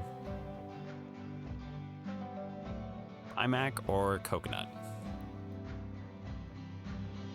They're so good. They are so good. Look at this. Oh my god, look at that little dude. He's just got a little coconut. I like the idea of living in a coconut. Absolutely. One of your party members can kind of just carry around a big old coconut full of water, and you can just keep hopping back in there. It says they use shells as houses. Yes, like, I don't know if you're watching the stream right now or just listening, but I've got a picture on the stream. Really good. Okay, we're gonna go coconut octopus then. Wait. Did it? Okay, it already had deleted from earlier. I hadn't typed this back in. Coconut octopus. Cool. We're gonna get you the 20 movement speed, swim speed of 30. Is 20 good? I think 20's fine.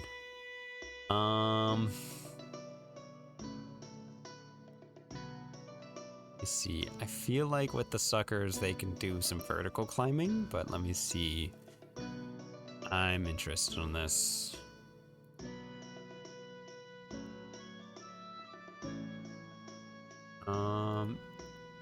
Can coconut octopuses climb? Sure, we're gonna just say, just climb. Can they climb?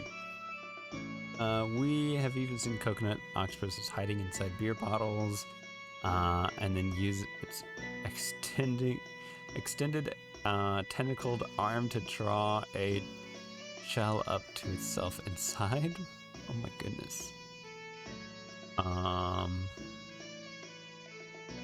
These coconut octopuses can climb. Okay, where did you find this? Here, Octo Nation. Do we trust a site called Octo Nation for octopus facts? I'm inclined to say yes. Should I do more research on them? Probably not. They're named Octo Nation. I'm trusting them. I'm getting really excited. Absolutely, me too. I love D&D and I love prepping for it and everything. It's just so good. All right, so you do have a climb speed. That's probably going to be 10 feet a turn. Can I have a coconut shell shield? Yes. Yes, you can. And it will count as a normal shield as far as AC.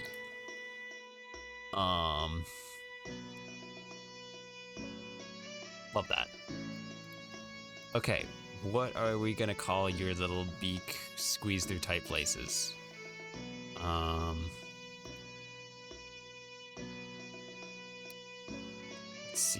Let's see. For the plasmoid, it's called Shape Self. I think we're just to go with Shape Self. That sounds good. Shape Self.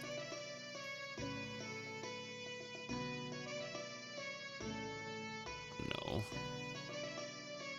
Break again. Resend. Oh no. D&D Beyond, what are you doing? Okay, D&D Beyond still works right now. My home brew creations. Please tell me there's an octopus in here. I literally said to put it in Notepad. Okay, but you can't access this my Notepad on your D&D Beyond. No, it's 2025. I'm putting it in D&D Beyond, okay? If you want to take your notes in Notepad or you want to keep track of your character in Notepad, go for it. Copy and paste it if it crashes again. Yeah.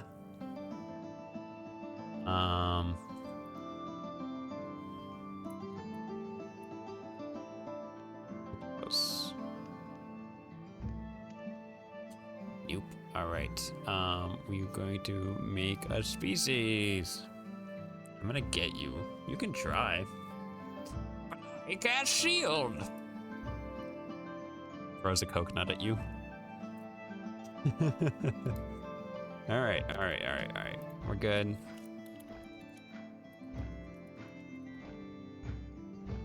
Walk speed 20, climb speed 10, swim speed 30.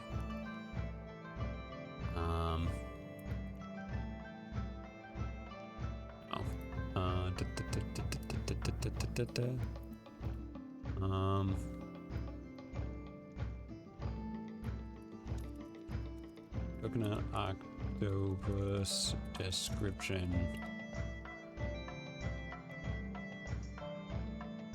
So good.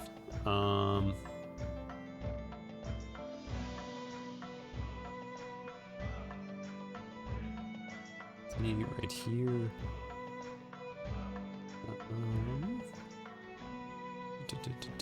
Medium size. Cool. Be good enough for a description. And then we've got secondary arms and shape self.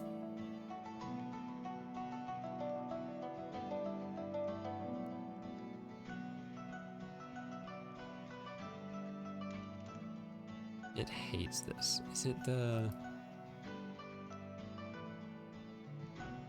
I wonder if it's the image I'm using. Let me use one of the other images because that's the only one that's a PNG instead of a JPEG.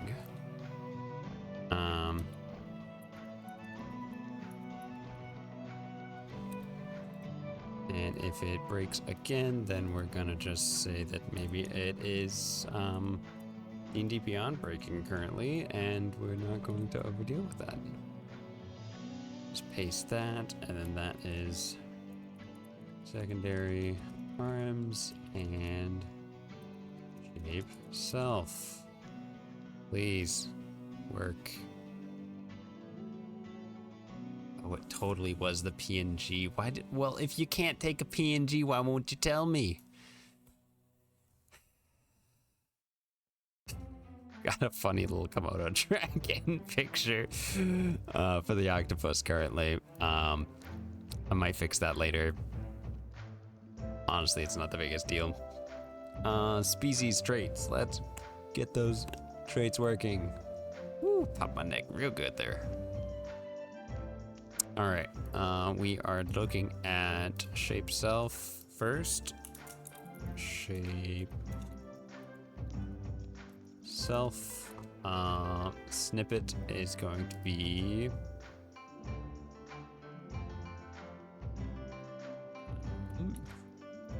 it's an action. You can reshape your body to fit through anything. Your beak and fit through.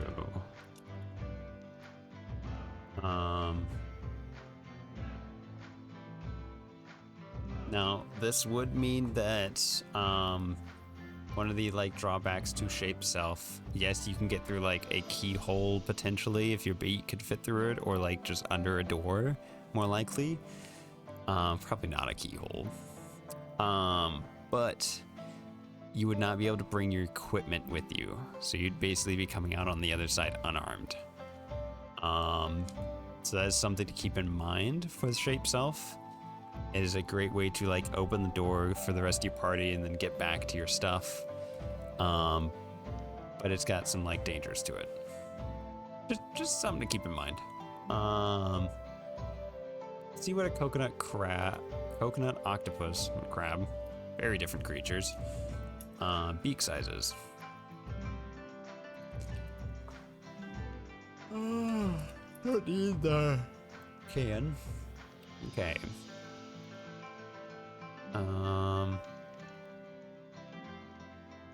Greenfreshwaterfandom.com. Yes, sure.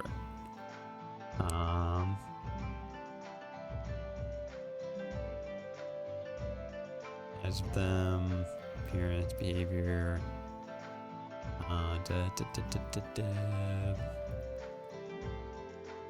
Beak. Okay, anywhere else? Nope, it only mentions the beak right there. Okay. Let's see. Love to know about its beak. Nope, not here either. An octopus. Beak, sharp beak for eating shrimp, fish, crustaceans. Compared to others, the coconut octopus is fairly small, juvenile, existent, like tonic form. Love this, love this. We're gonna say like an inch, because they're already kind of small. I'm reading more about the octopus and I'm utterly enchanted. They are very interesting and I love them.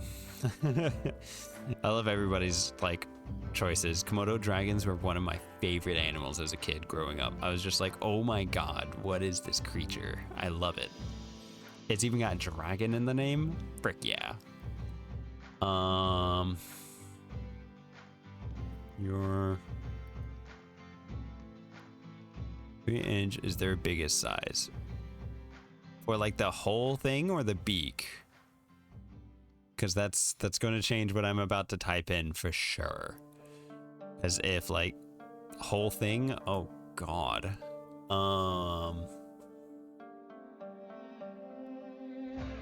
You know what? We're gonna get back to the beak size. If you can find something while you're already looking for how big their actual beak size is, please let me know. Because I'm struggling to, and I don't want to fall down the rabbit hole of looking into these guys too much. 3 is body. 3-inch body is average. Yes. Yeah. But then like their tentacles come out farther.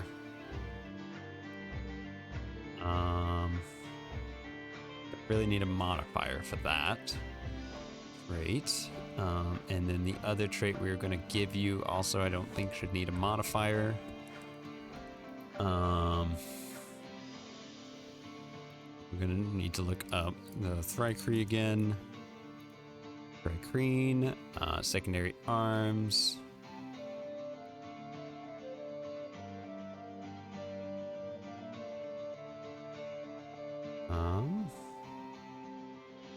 What, I'm out of snoozes for ad breaks? What do you mean you're hitting another ad break already? What?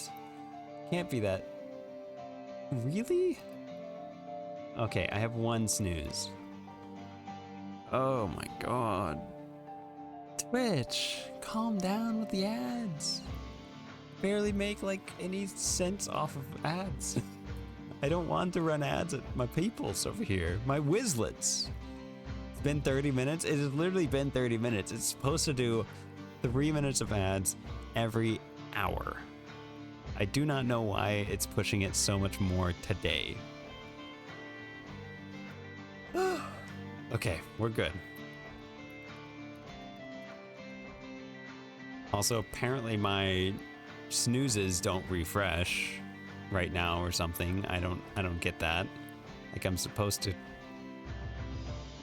Like, yeah, I feel like I'm supposed to get like 3 new snoozes because I have 3 snoozes, 5 minutes each, so I can install it by like 15 minutes. But for whatever reason, it only gave me 1 snooze now for this like hour time frame. I don't know. Hopefully they didn't like change something. Wizlets? Man, I was hoping you would have gone with the Wizzlers. I'm almost certain everybody voted on Wizlets. No, I am wrong. It is Wizzlers. I'm losing it. It's Wizzlers. Oh god, the D&D, it corrupts my brains. Wizzlers, I'm sorry. I'm sorry, my Wizzlers. It's okay. This old man forgets things sometimes, but you can remind him and he'll fix it. It's okay. He's taking the power from the people? No, you're the Wizzlers. My favorite little Wizzlers. Gansmalt has redeemed that wizard voice. How long did I say I'd do that for in the redeem? 10 minutes. All right. Keep it up. Can do. So, we're gonna get... It says 10 minutes. We're gonna test it out. See how it feels. Might switch it down to 5 if this feels like too much on my throat.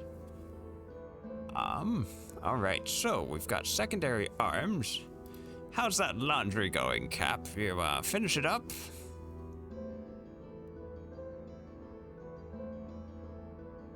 Keep it up 5 minutes.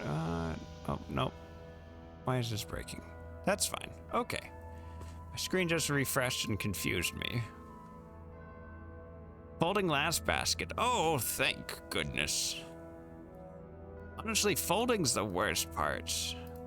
I have to fold a lot of extra laundry when I go over to the animal dog volunteering often.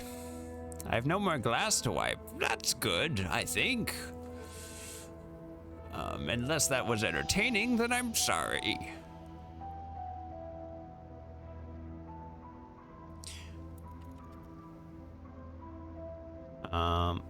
Let's see here.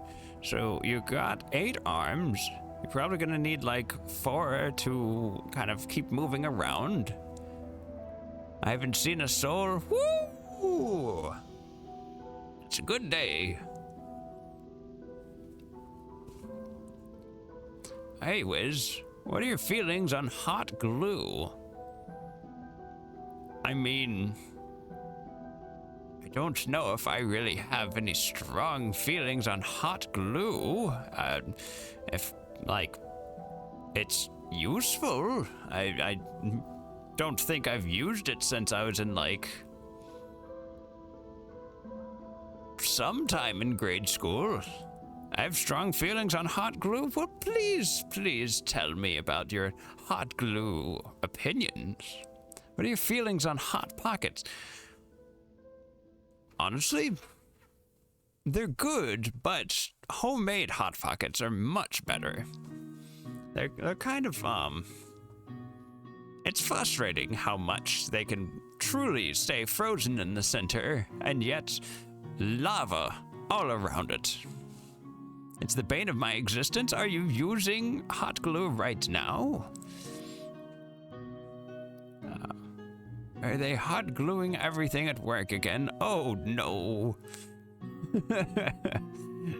Again, I see. I'm using it right now. No. This is some terrible news. Thank God, no. Oh, you're just doing it for funsies, I see. Okay.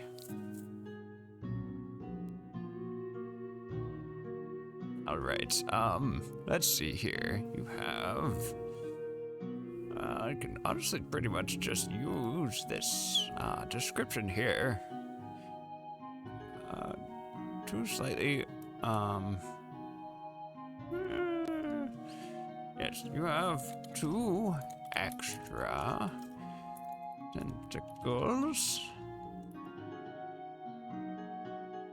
that can be used as arms. These secondary arms can manipulate an object, open or close a door or container, pick up or set down a tiny object, or wield a weapon that has the light property.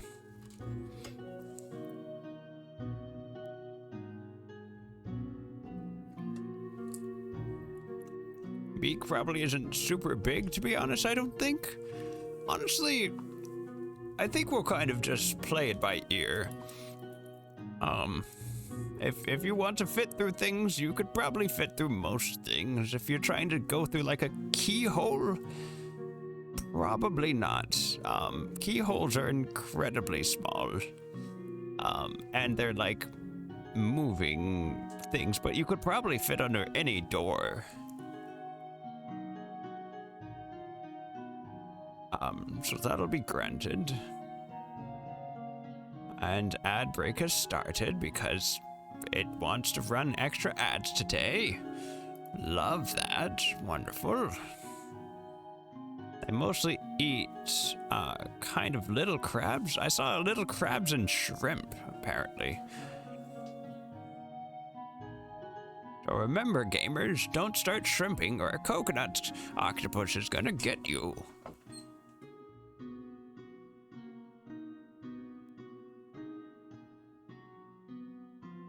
Okay, let me see here. Last but certainly not least would be our possum. Awakened possum. All right, let's get into it.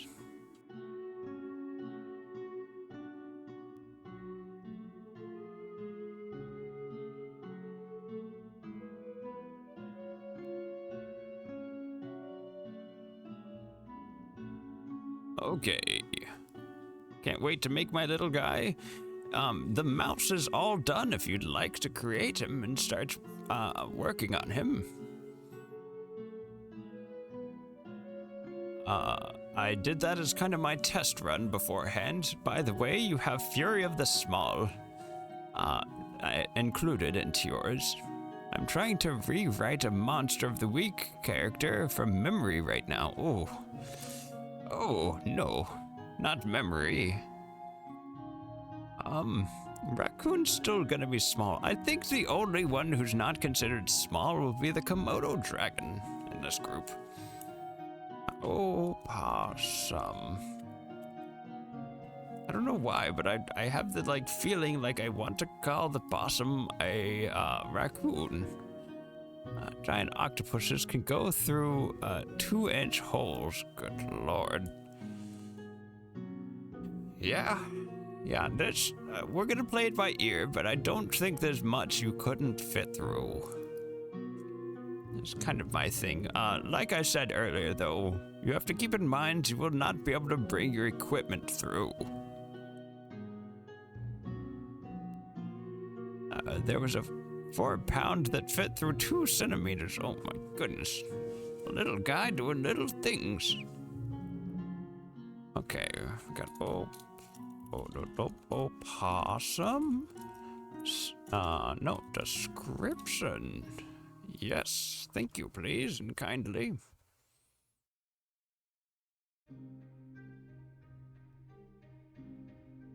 Right, let's see. Opossums are cat-sized mammals with a pointed snoot, and grayish fur, small ears, and long, scaly tails.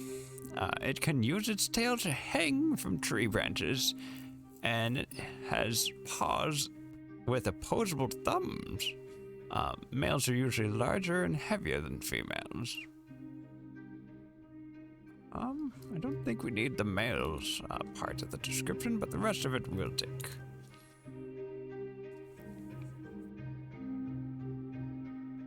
All right. Let's see here.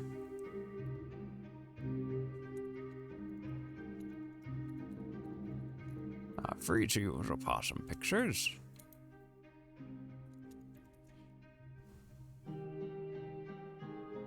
Am I crazy? Is it opossum or is it possum? Because I've seen it spelled both ways.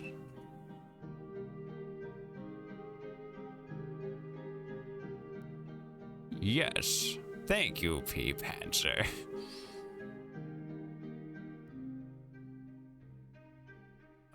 Let's see. Save image. No, we need, what are we using? We're using PNG? Opossum's the American one, possum's the Aussie one. They are technically different animals. Gotcha. Okay.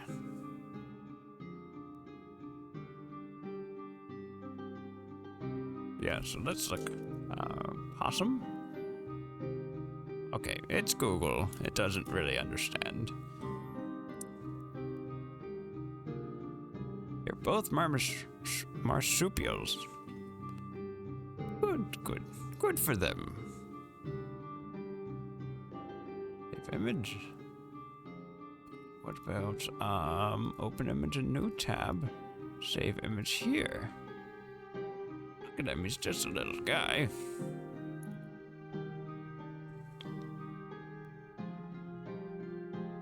Are they both? Oh, you're asking if they're both marsupials. Answer is yes, according to P. Panzer, who's only been wrong about one animal fact today. The non-American one isn't crazy. Fingerless gloves gang? Love it, love it. Okay, get that in there. Perfect.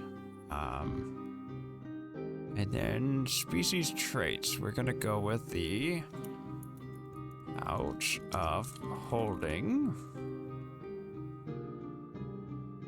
which I think I'll just have to give them an item, and they'll have to add that in manually.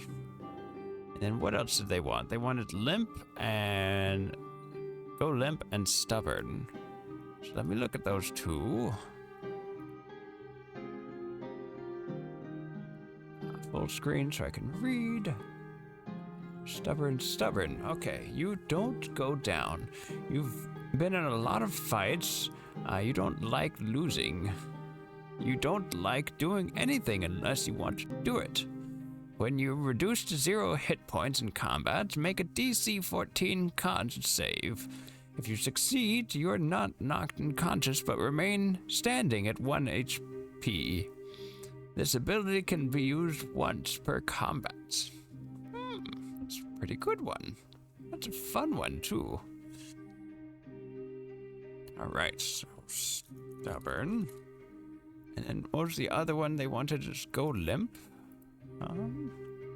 Go limp. You've spent a lot of time going limp and playing dead. You're eerily good at it. In fact, but you've learned something more while lying there unmoving. When you're knocked prone, you may attack as normal, and enemies do not attack you at advantage even within 5 feet of you.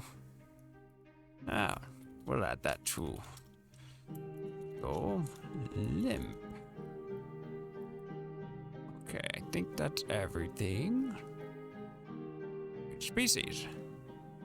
Oh, it doesn't it's a JPEG. Oh my goodness. Deep breaths. We're good. Pouch of holding. And stubborn. And go limp.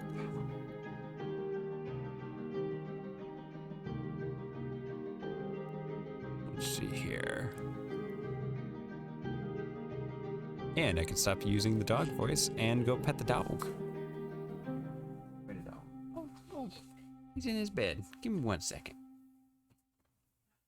What?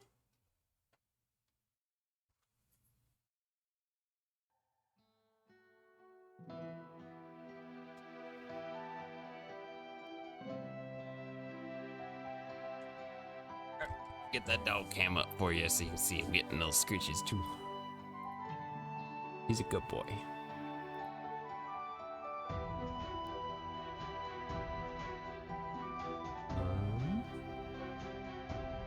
There we go. Right.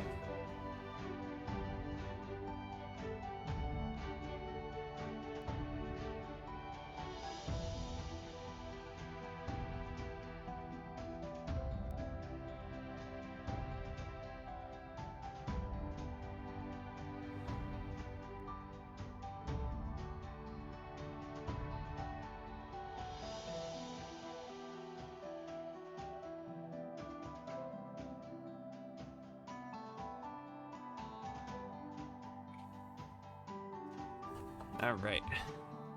That's what the dog doing. Hello, bottom growth. I've been watching while cleaning. Well, I'm glad you could be here. Think everybody's cleaning today. Good day for it.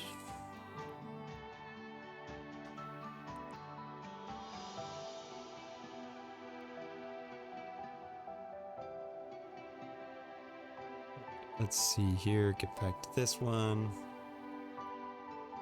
Grab this. Put that on end there. Awesome. I'm totally mistyping this. Okay, there we go. All. Stay-at-home trophy spouse duties. House spouse strikes again. I need a PNG. Let me check real quick. Give me a sec. Hello, Green Lantern. Okay, what was I gonna check? I'm gonna pull this up. Let's make sure it's not coming on the screen. Yep, cool.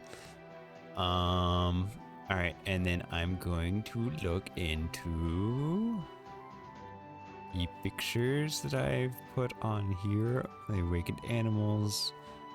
What kind of file is the Komodo dragon, please? And thank you, because it only seems to like that file type. It is a JPEG. Wait, I thought this one is also JPEG. It is a JPEG. Oh boy.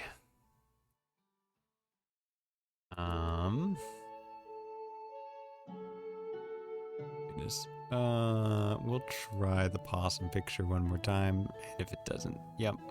All right, everybody's getting Komodo dragon as their image for their creatures. You're gonna have actual images that like people will see. But we don't have to worry about that. But it makes me put something in. So, everybody gets Komodo dragon, because that doesn't seem to break D&D Beyond. Grab that, grab this. While that's loading, I'm gonna put this back in. Possum. Small size. Copy and paste this. Bing, bam, boom. And create species. It is literally just the images sometimes breaks it. I do not know why. Alright, so for this one, we can add in the stubborn and the go limp traits, but the pouch of holding, I'm gonna have to reflavor a bag of holding and just put that in their inventory when they make it. So we're gonna do stubborn first, chat. Am pulling these off of the Animal Adventure book. By the way, for those interested in getting the book, it is called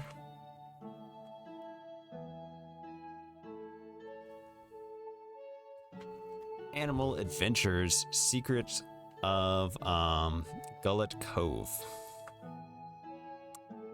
Big fan, big fan.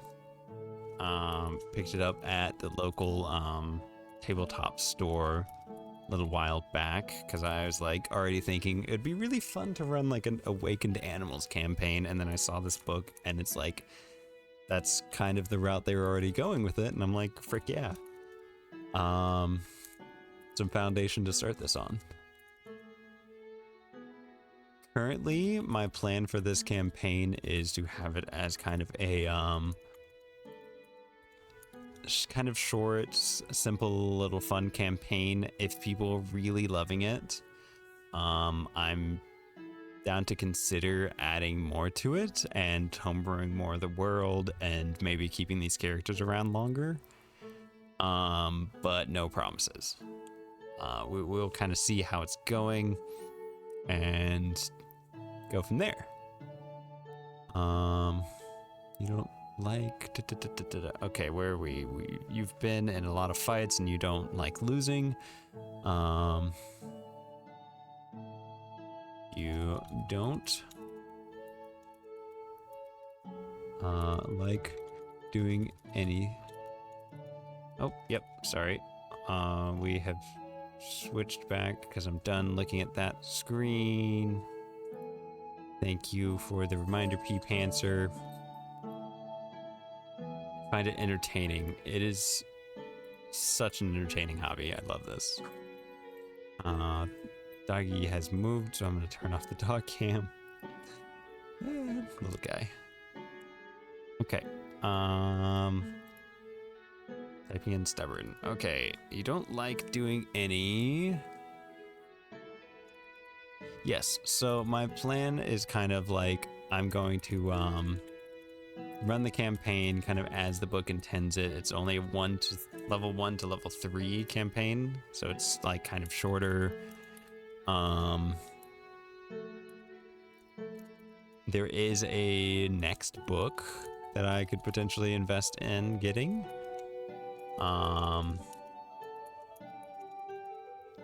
And I will probably end up doing that because like this looks like a fun campaign and a lot of people already like just love the idea and we haven't even started yet.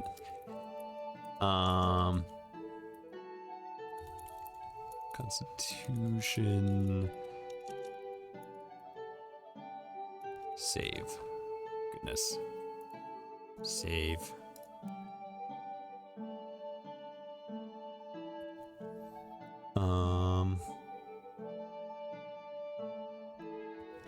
And then if you succeed, my original plan was to do a few more modules before I start running some homebrew stuff, but I may be down to look into running a homebrewed thing to kind of do this for a few more levels.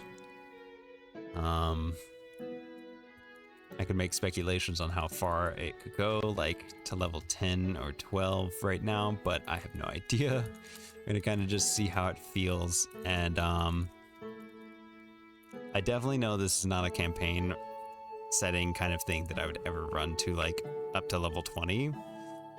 No. That's just a big no from me. That would be ridiculous.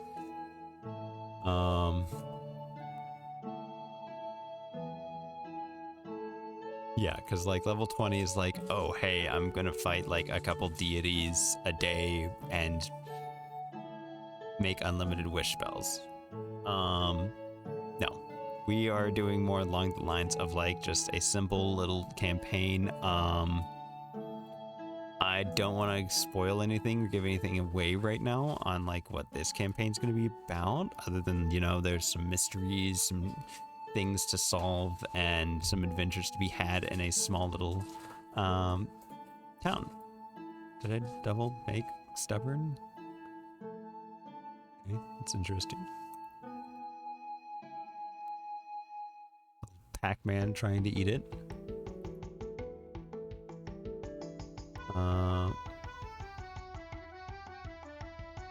Asterisks for free sound effects. Yeah, I'm sorry that the sound effects aren't working today. I can't really control it by any means. It is just one of those things. What did I just close? Goodness, what did I close? Reopen, close tab. My creations, homebrews. Yes, keep that open, please. Once again, looks like D&D Beyond has frozen and has issues. This is why I'm like, D&D Beyond, I love how like much it helps players just kind of keep all their stuff together. It's very easy to be like, what am I supposed to roll for what? But it's not without its flaws. I have you muted. I'm on a Zoom call with Grandma. Well, you have fun with Grandma.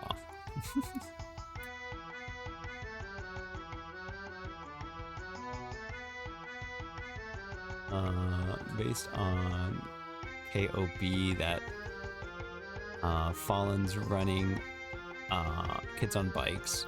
The Fallen's running, I think our group is better with small stakes, mysteries, and RP focus with some combat.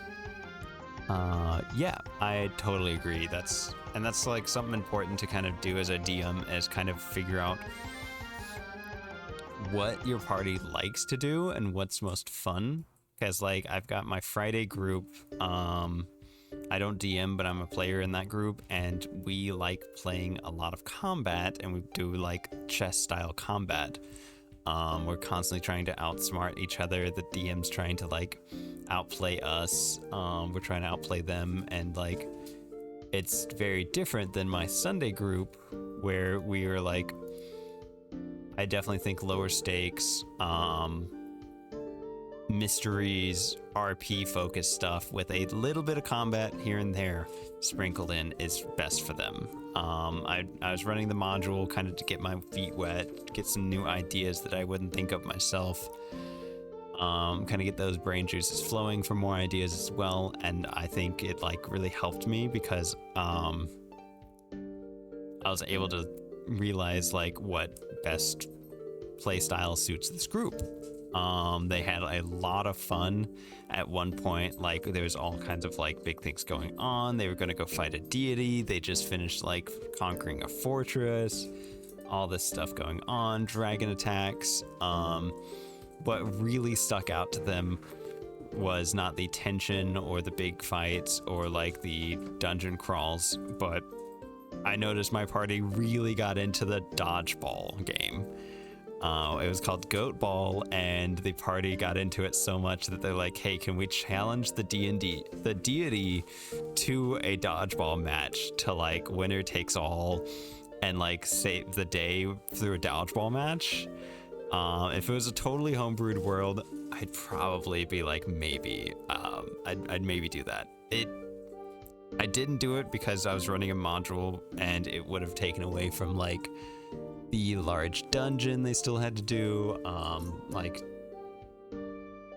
3 or 4 boss fights, a cool like wizard city to explore and everything, and like so there was a lot of stuff they would have missed out on by just switching to a dodgeball campaign. But I think if I'm homebrewing for this group, I would like to run it more like low stakes, silly stuff. I also have another book that I'm definitely gonna pull from as inspiration. It is called Why Slay Dragons When You Could Be Fishing. It is made by Brett Ultimus, who is another Twitch streamer out there. So definitely go check his stuff out. He has some amazing DMing. He has some amazing campaigns. Love his stuff. And he's got a few books out, and I'm definitely like just kind of picking up his books as soon as he drops them, because he does a lot of good stuff. Okay, so another thing we wanted to give a trait for is Go Limp. You've spent a lot of time. Honestly, if I'm talking about other stuff, I can type this better. If I'm trying to read this out loud as I'm typing, that just like it kills me. I don't understand. It's a little weird. Who knows? Brains are just weird, honestly. Yeah, so we have to make this one, and then we have to make the pouch of holding, which is going to be an item that they'll put into their inventory, which is basically just a bag of holding, but we're flavoring it as you know, like a possum's little pouch they usually keep like their kids in and stuff. So that'll be fun. And moving. Okay. And then when knocked prone, attack is normal. See, I'm trying to read as I type and it's breaking me. Do not attack you at advantage. Even if within 5 feet of you.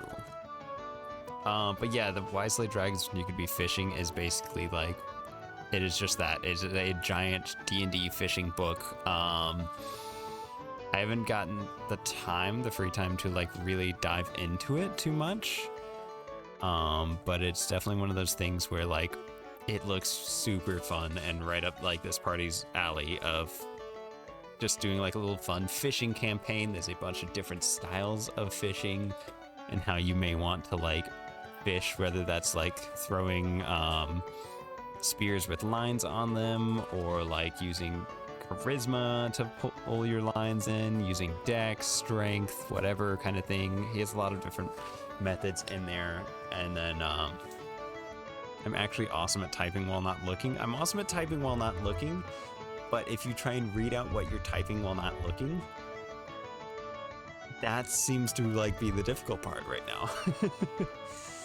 So I don't know why that's like really throwing me off so bad, but it is. Okay, we're gonna create a magic item. It's our last thing here. We are gonna be able to use something. It's the bag. Holding, not devouring. Legacy, because I don't know what the new one is, and I'm not gonna bother looking into it. It's probably the same exact stuff. Okay, this is gonna be the pouch of holding. Wondrous item, yes. Uncommon, sure. Everything else is fine, and we save the changes. That is super simple. Brett has a demo mini campaign of his book on his YouTube channel, and copies of the PDF are for sale. Yes. Definitely some good stuff. I would highly recommend checking him out if you DM campaigns and are looking for some more ideas. But we'll have some pretty fun D&D campaigns here on the channel soon. I'm super hyped for that. Okay, so last but not least, we're going to make sure that all of these homebrewed races came through. So where is my homebrew section? It's all homebrew, isn't it? Yep. Okay. We have, and I share this with another DM. So he has a lot of stuff in here. Wow, he has a lot of stuff in here. I am playing a swarm of bees on one of my campaigns. Okay, so we got the striped field mouse, we got the pigeon. Komodo dragon is there, yep. Awesome may not have come through yet. Let's see. No. Okay, no, just missing it. Let me refresh the page. And then, yeah, I didn't see octopus there either. Where my O's at? Coconut octopus. Awesome. And then, oh, awesome. Awesome. All right. It is all there. My entire party should be able to start making their characters. Whenever they are ready. I've still got to look through the book a good bit more. Just to, like, you know, finish getting things ready and set up. God, I love the art. I'm gonna check, because, like, honestly, it may have a thing at the end of the book that's like, hey, if you want to license agreement. Yeah, I should probably look through this and just check on some stuff. I don't think there'll be any kind of issue with streaming it. I just want to see if good lord, P-Panzer. I'm gonna just make sure that I can show the maps and the pictures, art and stuff from the book, because I would love to show you guys all the fantastic art and other things they kind of put in this book. It's really good. Like I've said before, it is like geared around just dogs and cats. When I gave my party options of being anything else, like anything they wanted to be, as long as there was an animal, almost all of them went very small, and none of them went dog or cat. So we've reflavored a few things. Should be awesome, though. I'm really looking forward to it. Probably just keep it on my Icewind Dale's campaign and just rename that to the Animal Adventures. So we've got Adventures of Icewind Dale's view campaign. Yep. And then we're going to look at edit campaign. We love to go against the book. If there's one thing about us, yeah, kind of. I don't know. You guys were pretty good at, like, when I'd throw plot hooks at you and stuff, you'd like go, oh, okay, yeah, we're gonna go do that. You handle things your own way, and I love that about this group. That's honestly how D&D should be, in my opinion, is like follow the DM's plot hooks, because they've got a story written out for you, but solve that story the way you want to. If they send you into the dungeon, you solve that dungeon how you want. You do that like, oh, hey, this is supposed to be a combat encounter, now it's a dodgeball match. Let the characters decide how, like, it's going to be, but when it comes to, like, just exploring, like, I've heard of parties where, like, the DM is clearly like, hey, take one of these quests from the quest board. That is going to give you the hooks into the campaign and really get you going. And then they, like, sit in the tavern for the entire session, and then they're like, okay, cool, we don't want to do any of these quests, we're going to go do something else. And it's like, you can try and do that kind of stuff, but it's going to typically be at the detriment of the fun of the group and the DM. Well, we don't want to hurt your personally, DM, you put so much work into Icewind. Well, I appreciate that. I did put a lot of work into Icewind Dales. I have a lot of fun with it. Tarte Pop. Is it Tarte? Tart? Pop? Which one is it? Let's see. Oh? Backspace is doing funny things. Edit campaign.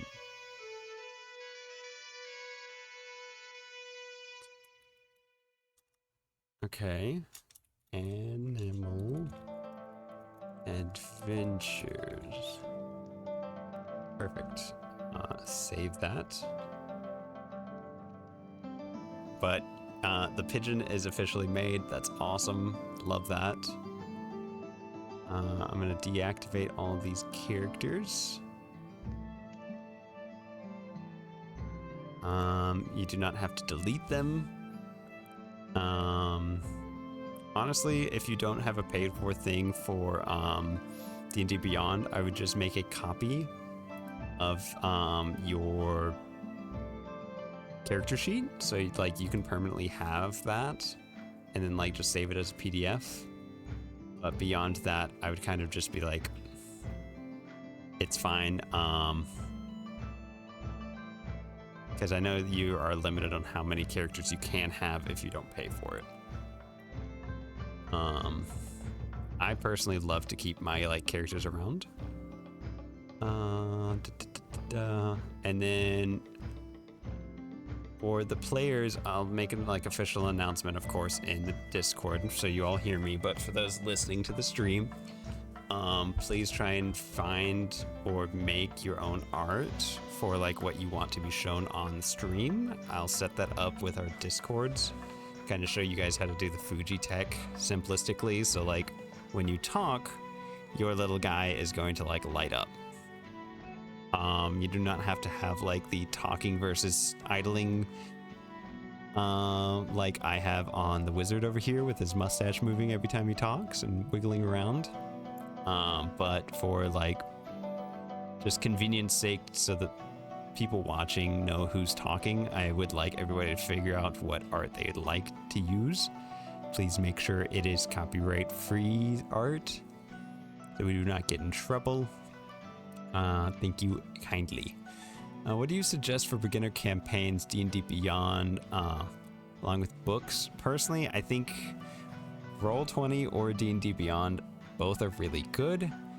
A lot of people like D&D Beyond for like the simplicity of having everything in one place for your characters. I will say, hello Phaser. Okay, and I haven't had a chance to switch it yet, but to save my voice, I would like to switch that to 5 minutes, because I already feel like my raspaliness coming on, and I plan on doing a golf stream later. So, first a little water, and then, do you need tea? I would love some tea. So, howdy Phaser, how you doing today? Good to see you, glad you could swing on in. We just finished up making all the different species for our upcoming campaign.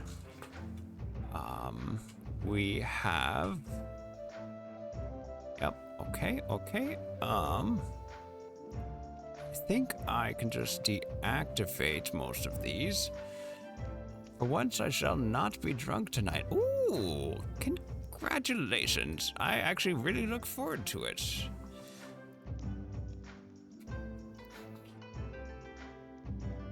I think, you kind of just like, I should be baked as fuck, though.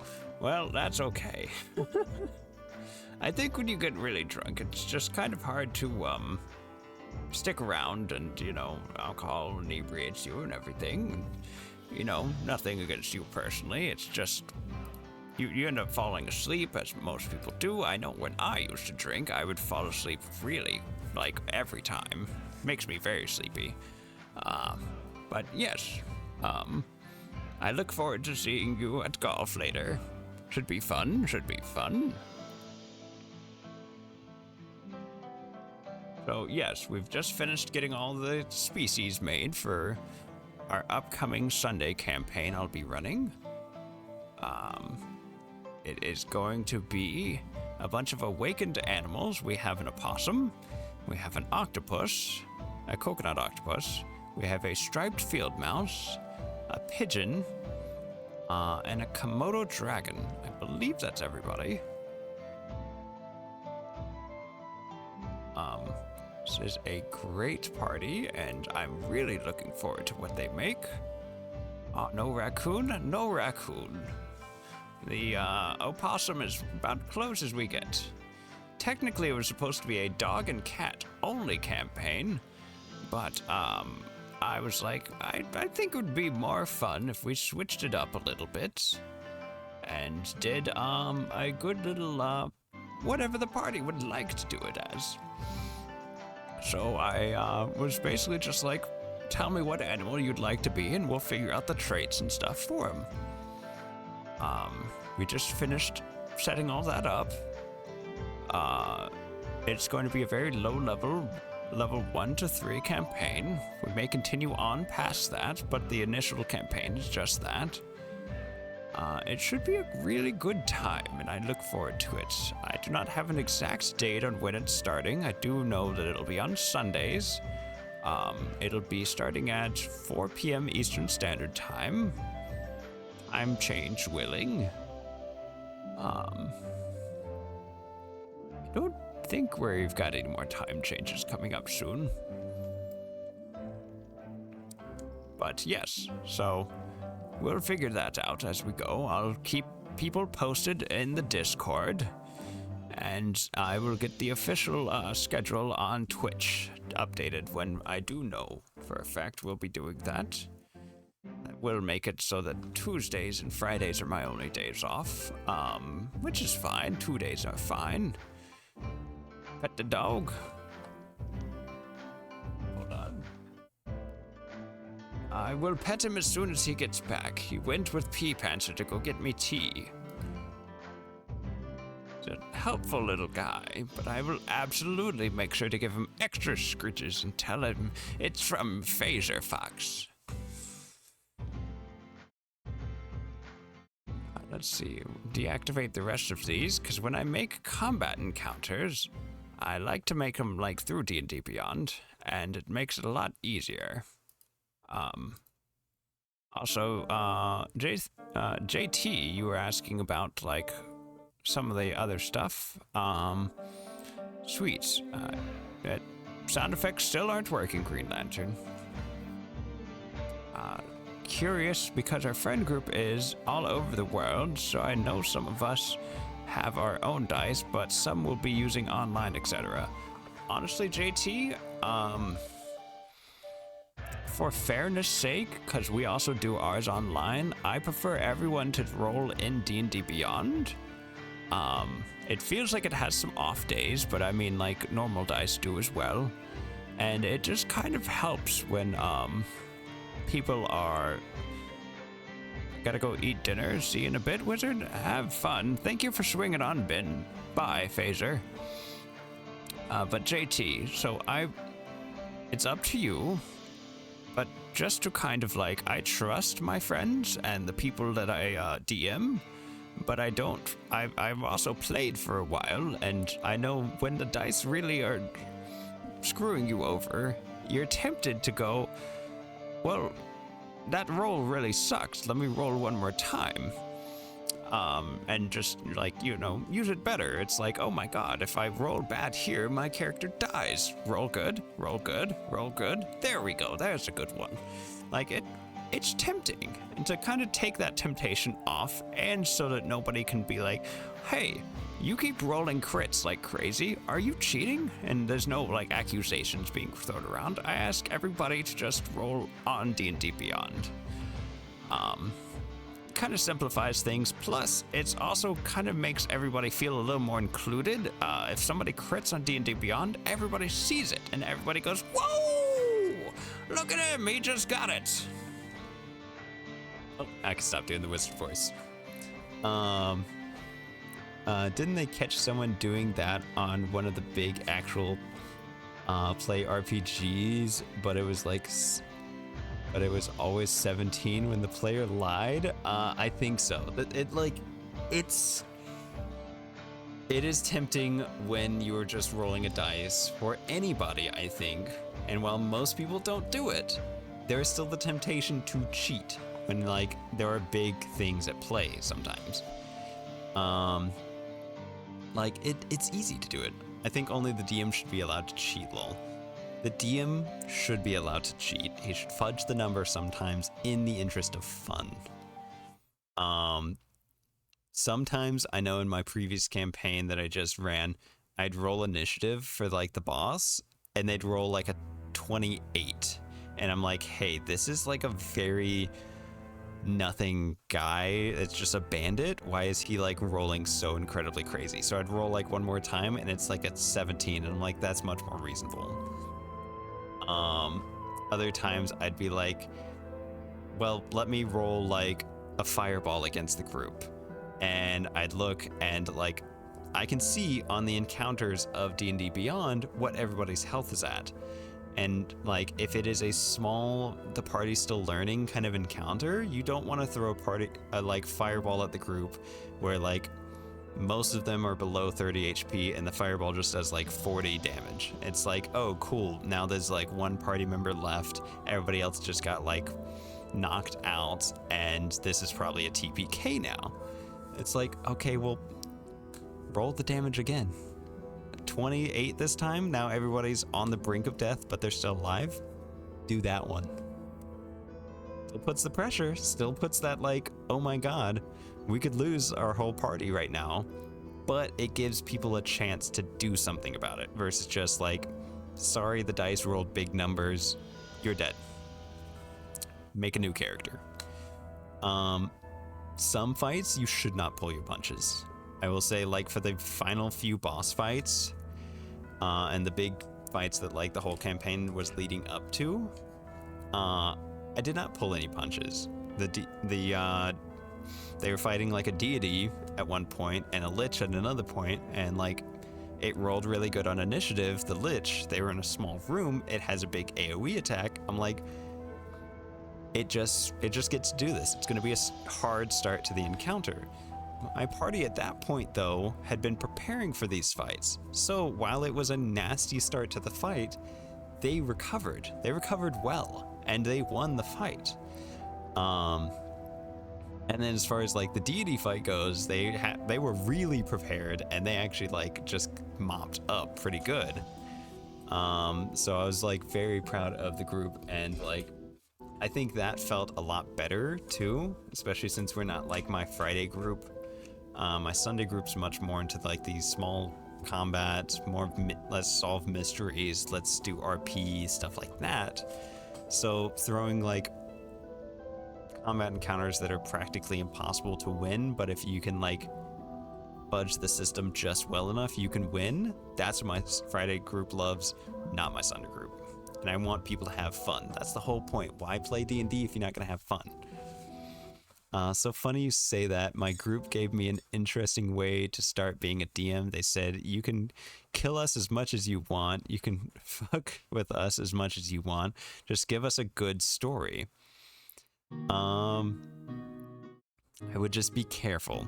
People get attached to their characters, and the more they like play the characters, the more they'll get attached. People die, characters get lost.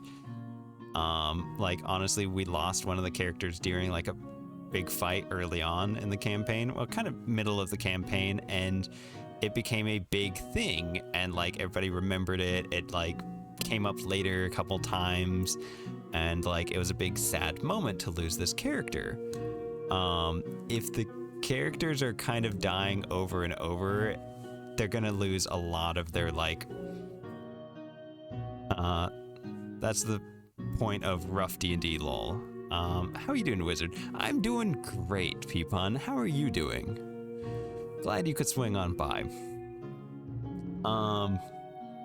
But yes, so honestly, the big thing for DMing, especially if your first time DMing, get a feel for your party.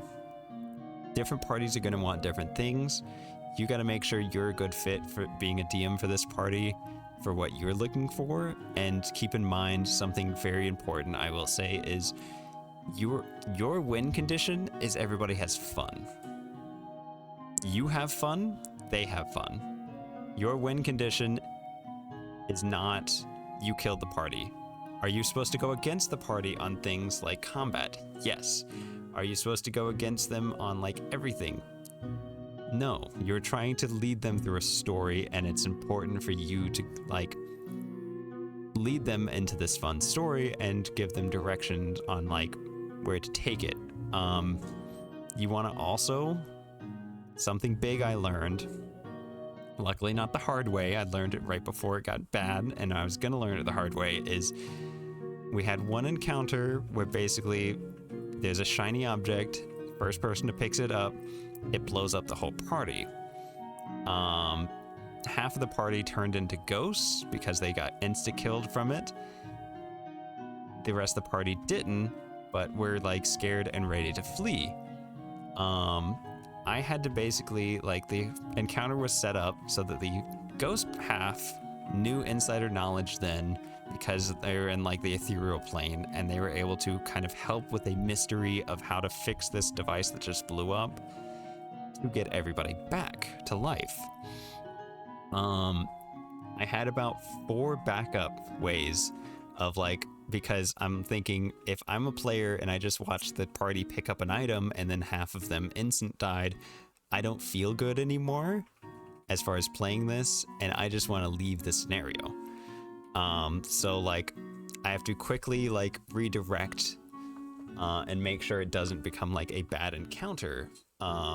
And honestly, that was one of my favorite encounters, because like the party starts like writing on walls. They like locked all the doors with like their ghostly powers. One of them was like writing some ridiculous stuff in like their own ashes from their like dead corpse.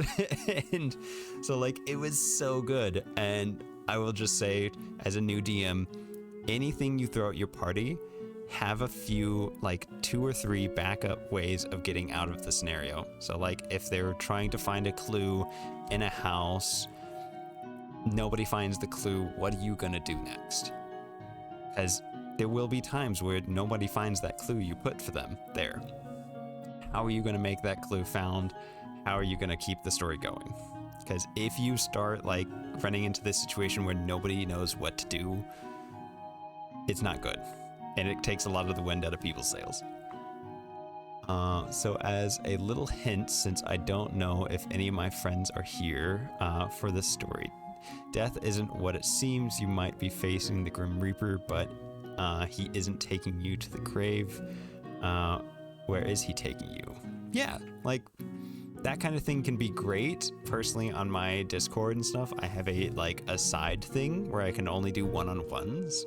So I will like pull people in, like when they started dying, I pulled all the like dead party into a separate channel, talked to them, and then we came back. So like, yeah, like you can definitely do stuff like that for sure, and it's a lot of fun. That's true. You have to take the time to make sure everyone has the same end goal. Absolutely. There's definitely like a scenario where like if your party all has different end goals and your party is kind of like trying to do different things, and honestly the worst thing is like if your party's confused as heck, you're gonna run into issues. You want your party to have a clear goal. You may have it, honestly, in D&D, you're gonna have to reiterate this goal many times because there's a lot going on. You've read it quite a few times to prep for this campaign and you know what's coming. They're gonna hear it, they're gonna forget it.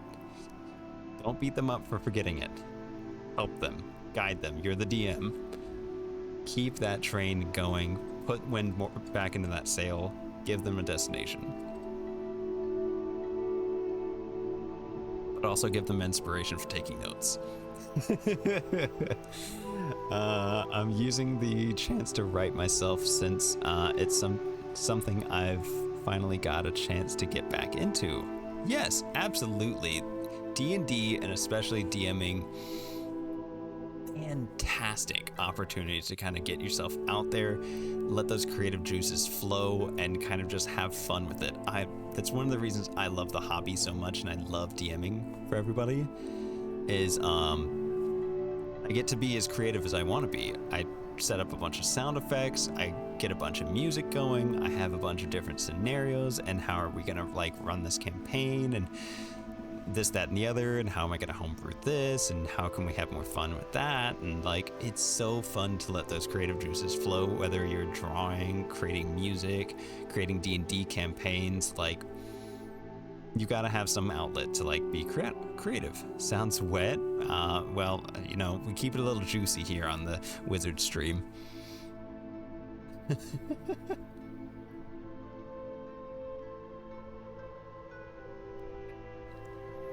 me some tea now. All right. We are getting pretty close to the end of the session today. I do intend to be playing golf with friends later. I want to say that is in 2 hours. I will give you guys a notification on the Discord when it starts up. So definitely make sure to keep your eyes out if you'd like to swing on by for that. We'll be joining the Vart crew, so we'll have Captain there for sure, and I know Phaser said he's going to join, and I'm not sure who else, but we will see. It's usually a super fun time.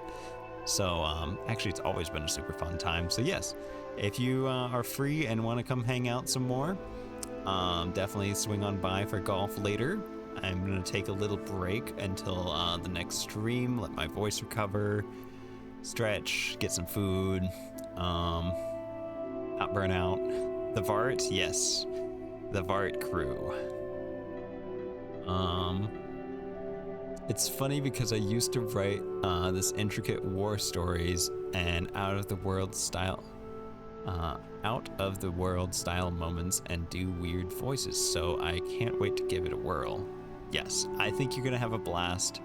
I know you said you're very new to D&D, so I think just be patient with yourself. Make sure you're patient with your players and just kind of do what you can. Plenty of good resources out there, plenty of other campaigns to check out. Brett Ultimus is a great like D&D DM that I love watching his stuff. Yeah. Panther, do you mind shouting them out? Oh, you already shouted them out? Okay. Okay, yes, give Peepon a shout out too. If you haven't checked out Peepon's channel, go check them out. He's great as well. I love watching his content. He plays a lot of fun games on there, so go hit him up, give him a follow.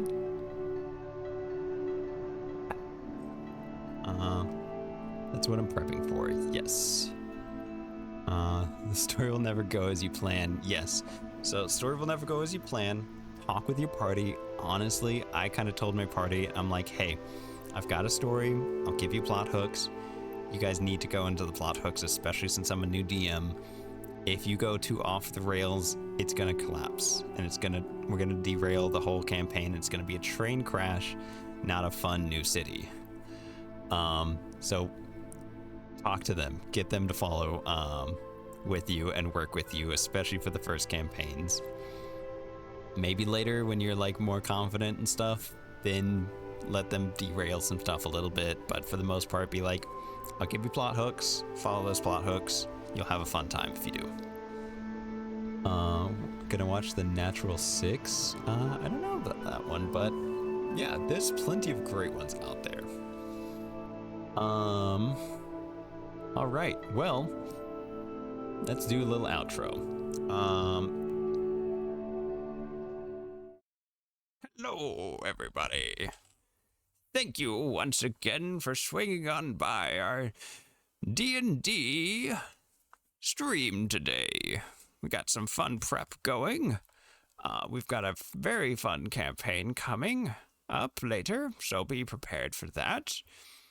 That will be on Sundays, and like I said earlier, we will have more information later in the Discord. So keep your eyes on the Discord. I'll let you know.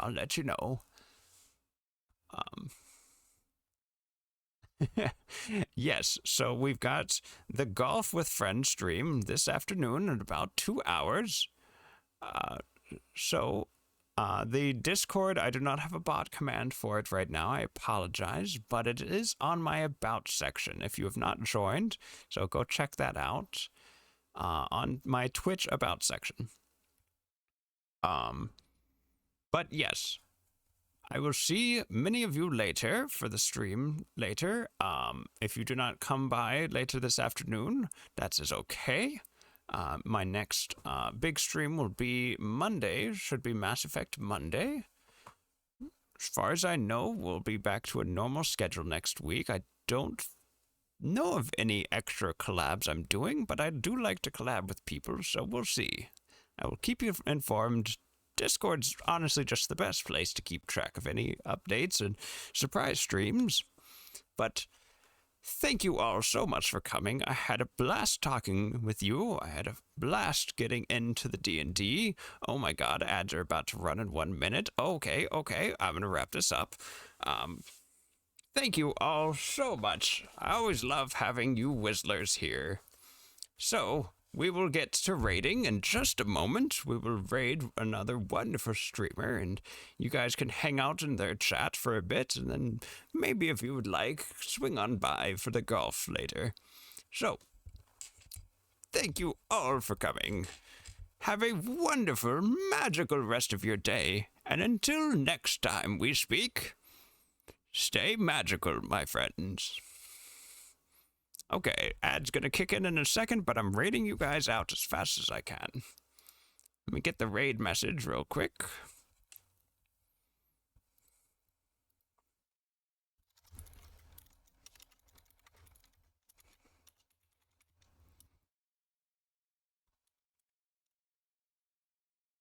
Right, and gonna send that one. All right, so feel free to copy that message, send it when we start the raid. Let's see who is streaming right now. We've got few people. I think we're gonna go hang out with let's do Fibnac. They're a good streamer. They're part of the Loonstead Guild. So I'll get this raid started, and I'll see you over there. Remember to be on your best behavior, show some kindness, and stay magical, my friends. See, 7 viewers, 8 viewers, 10 viewers. Wonderful. Is that everybody? You all in? Ready? All right. I'll see you over there. Bye-bye.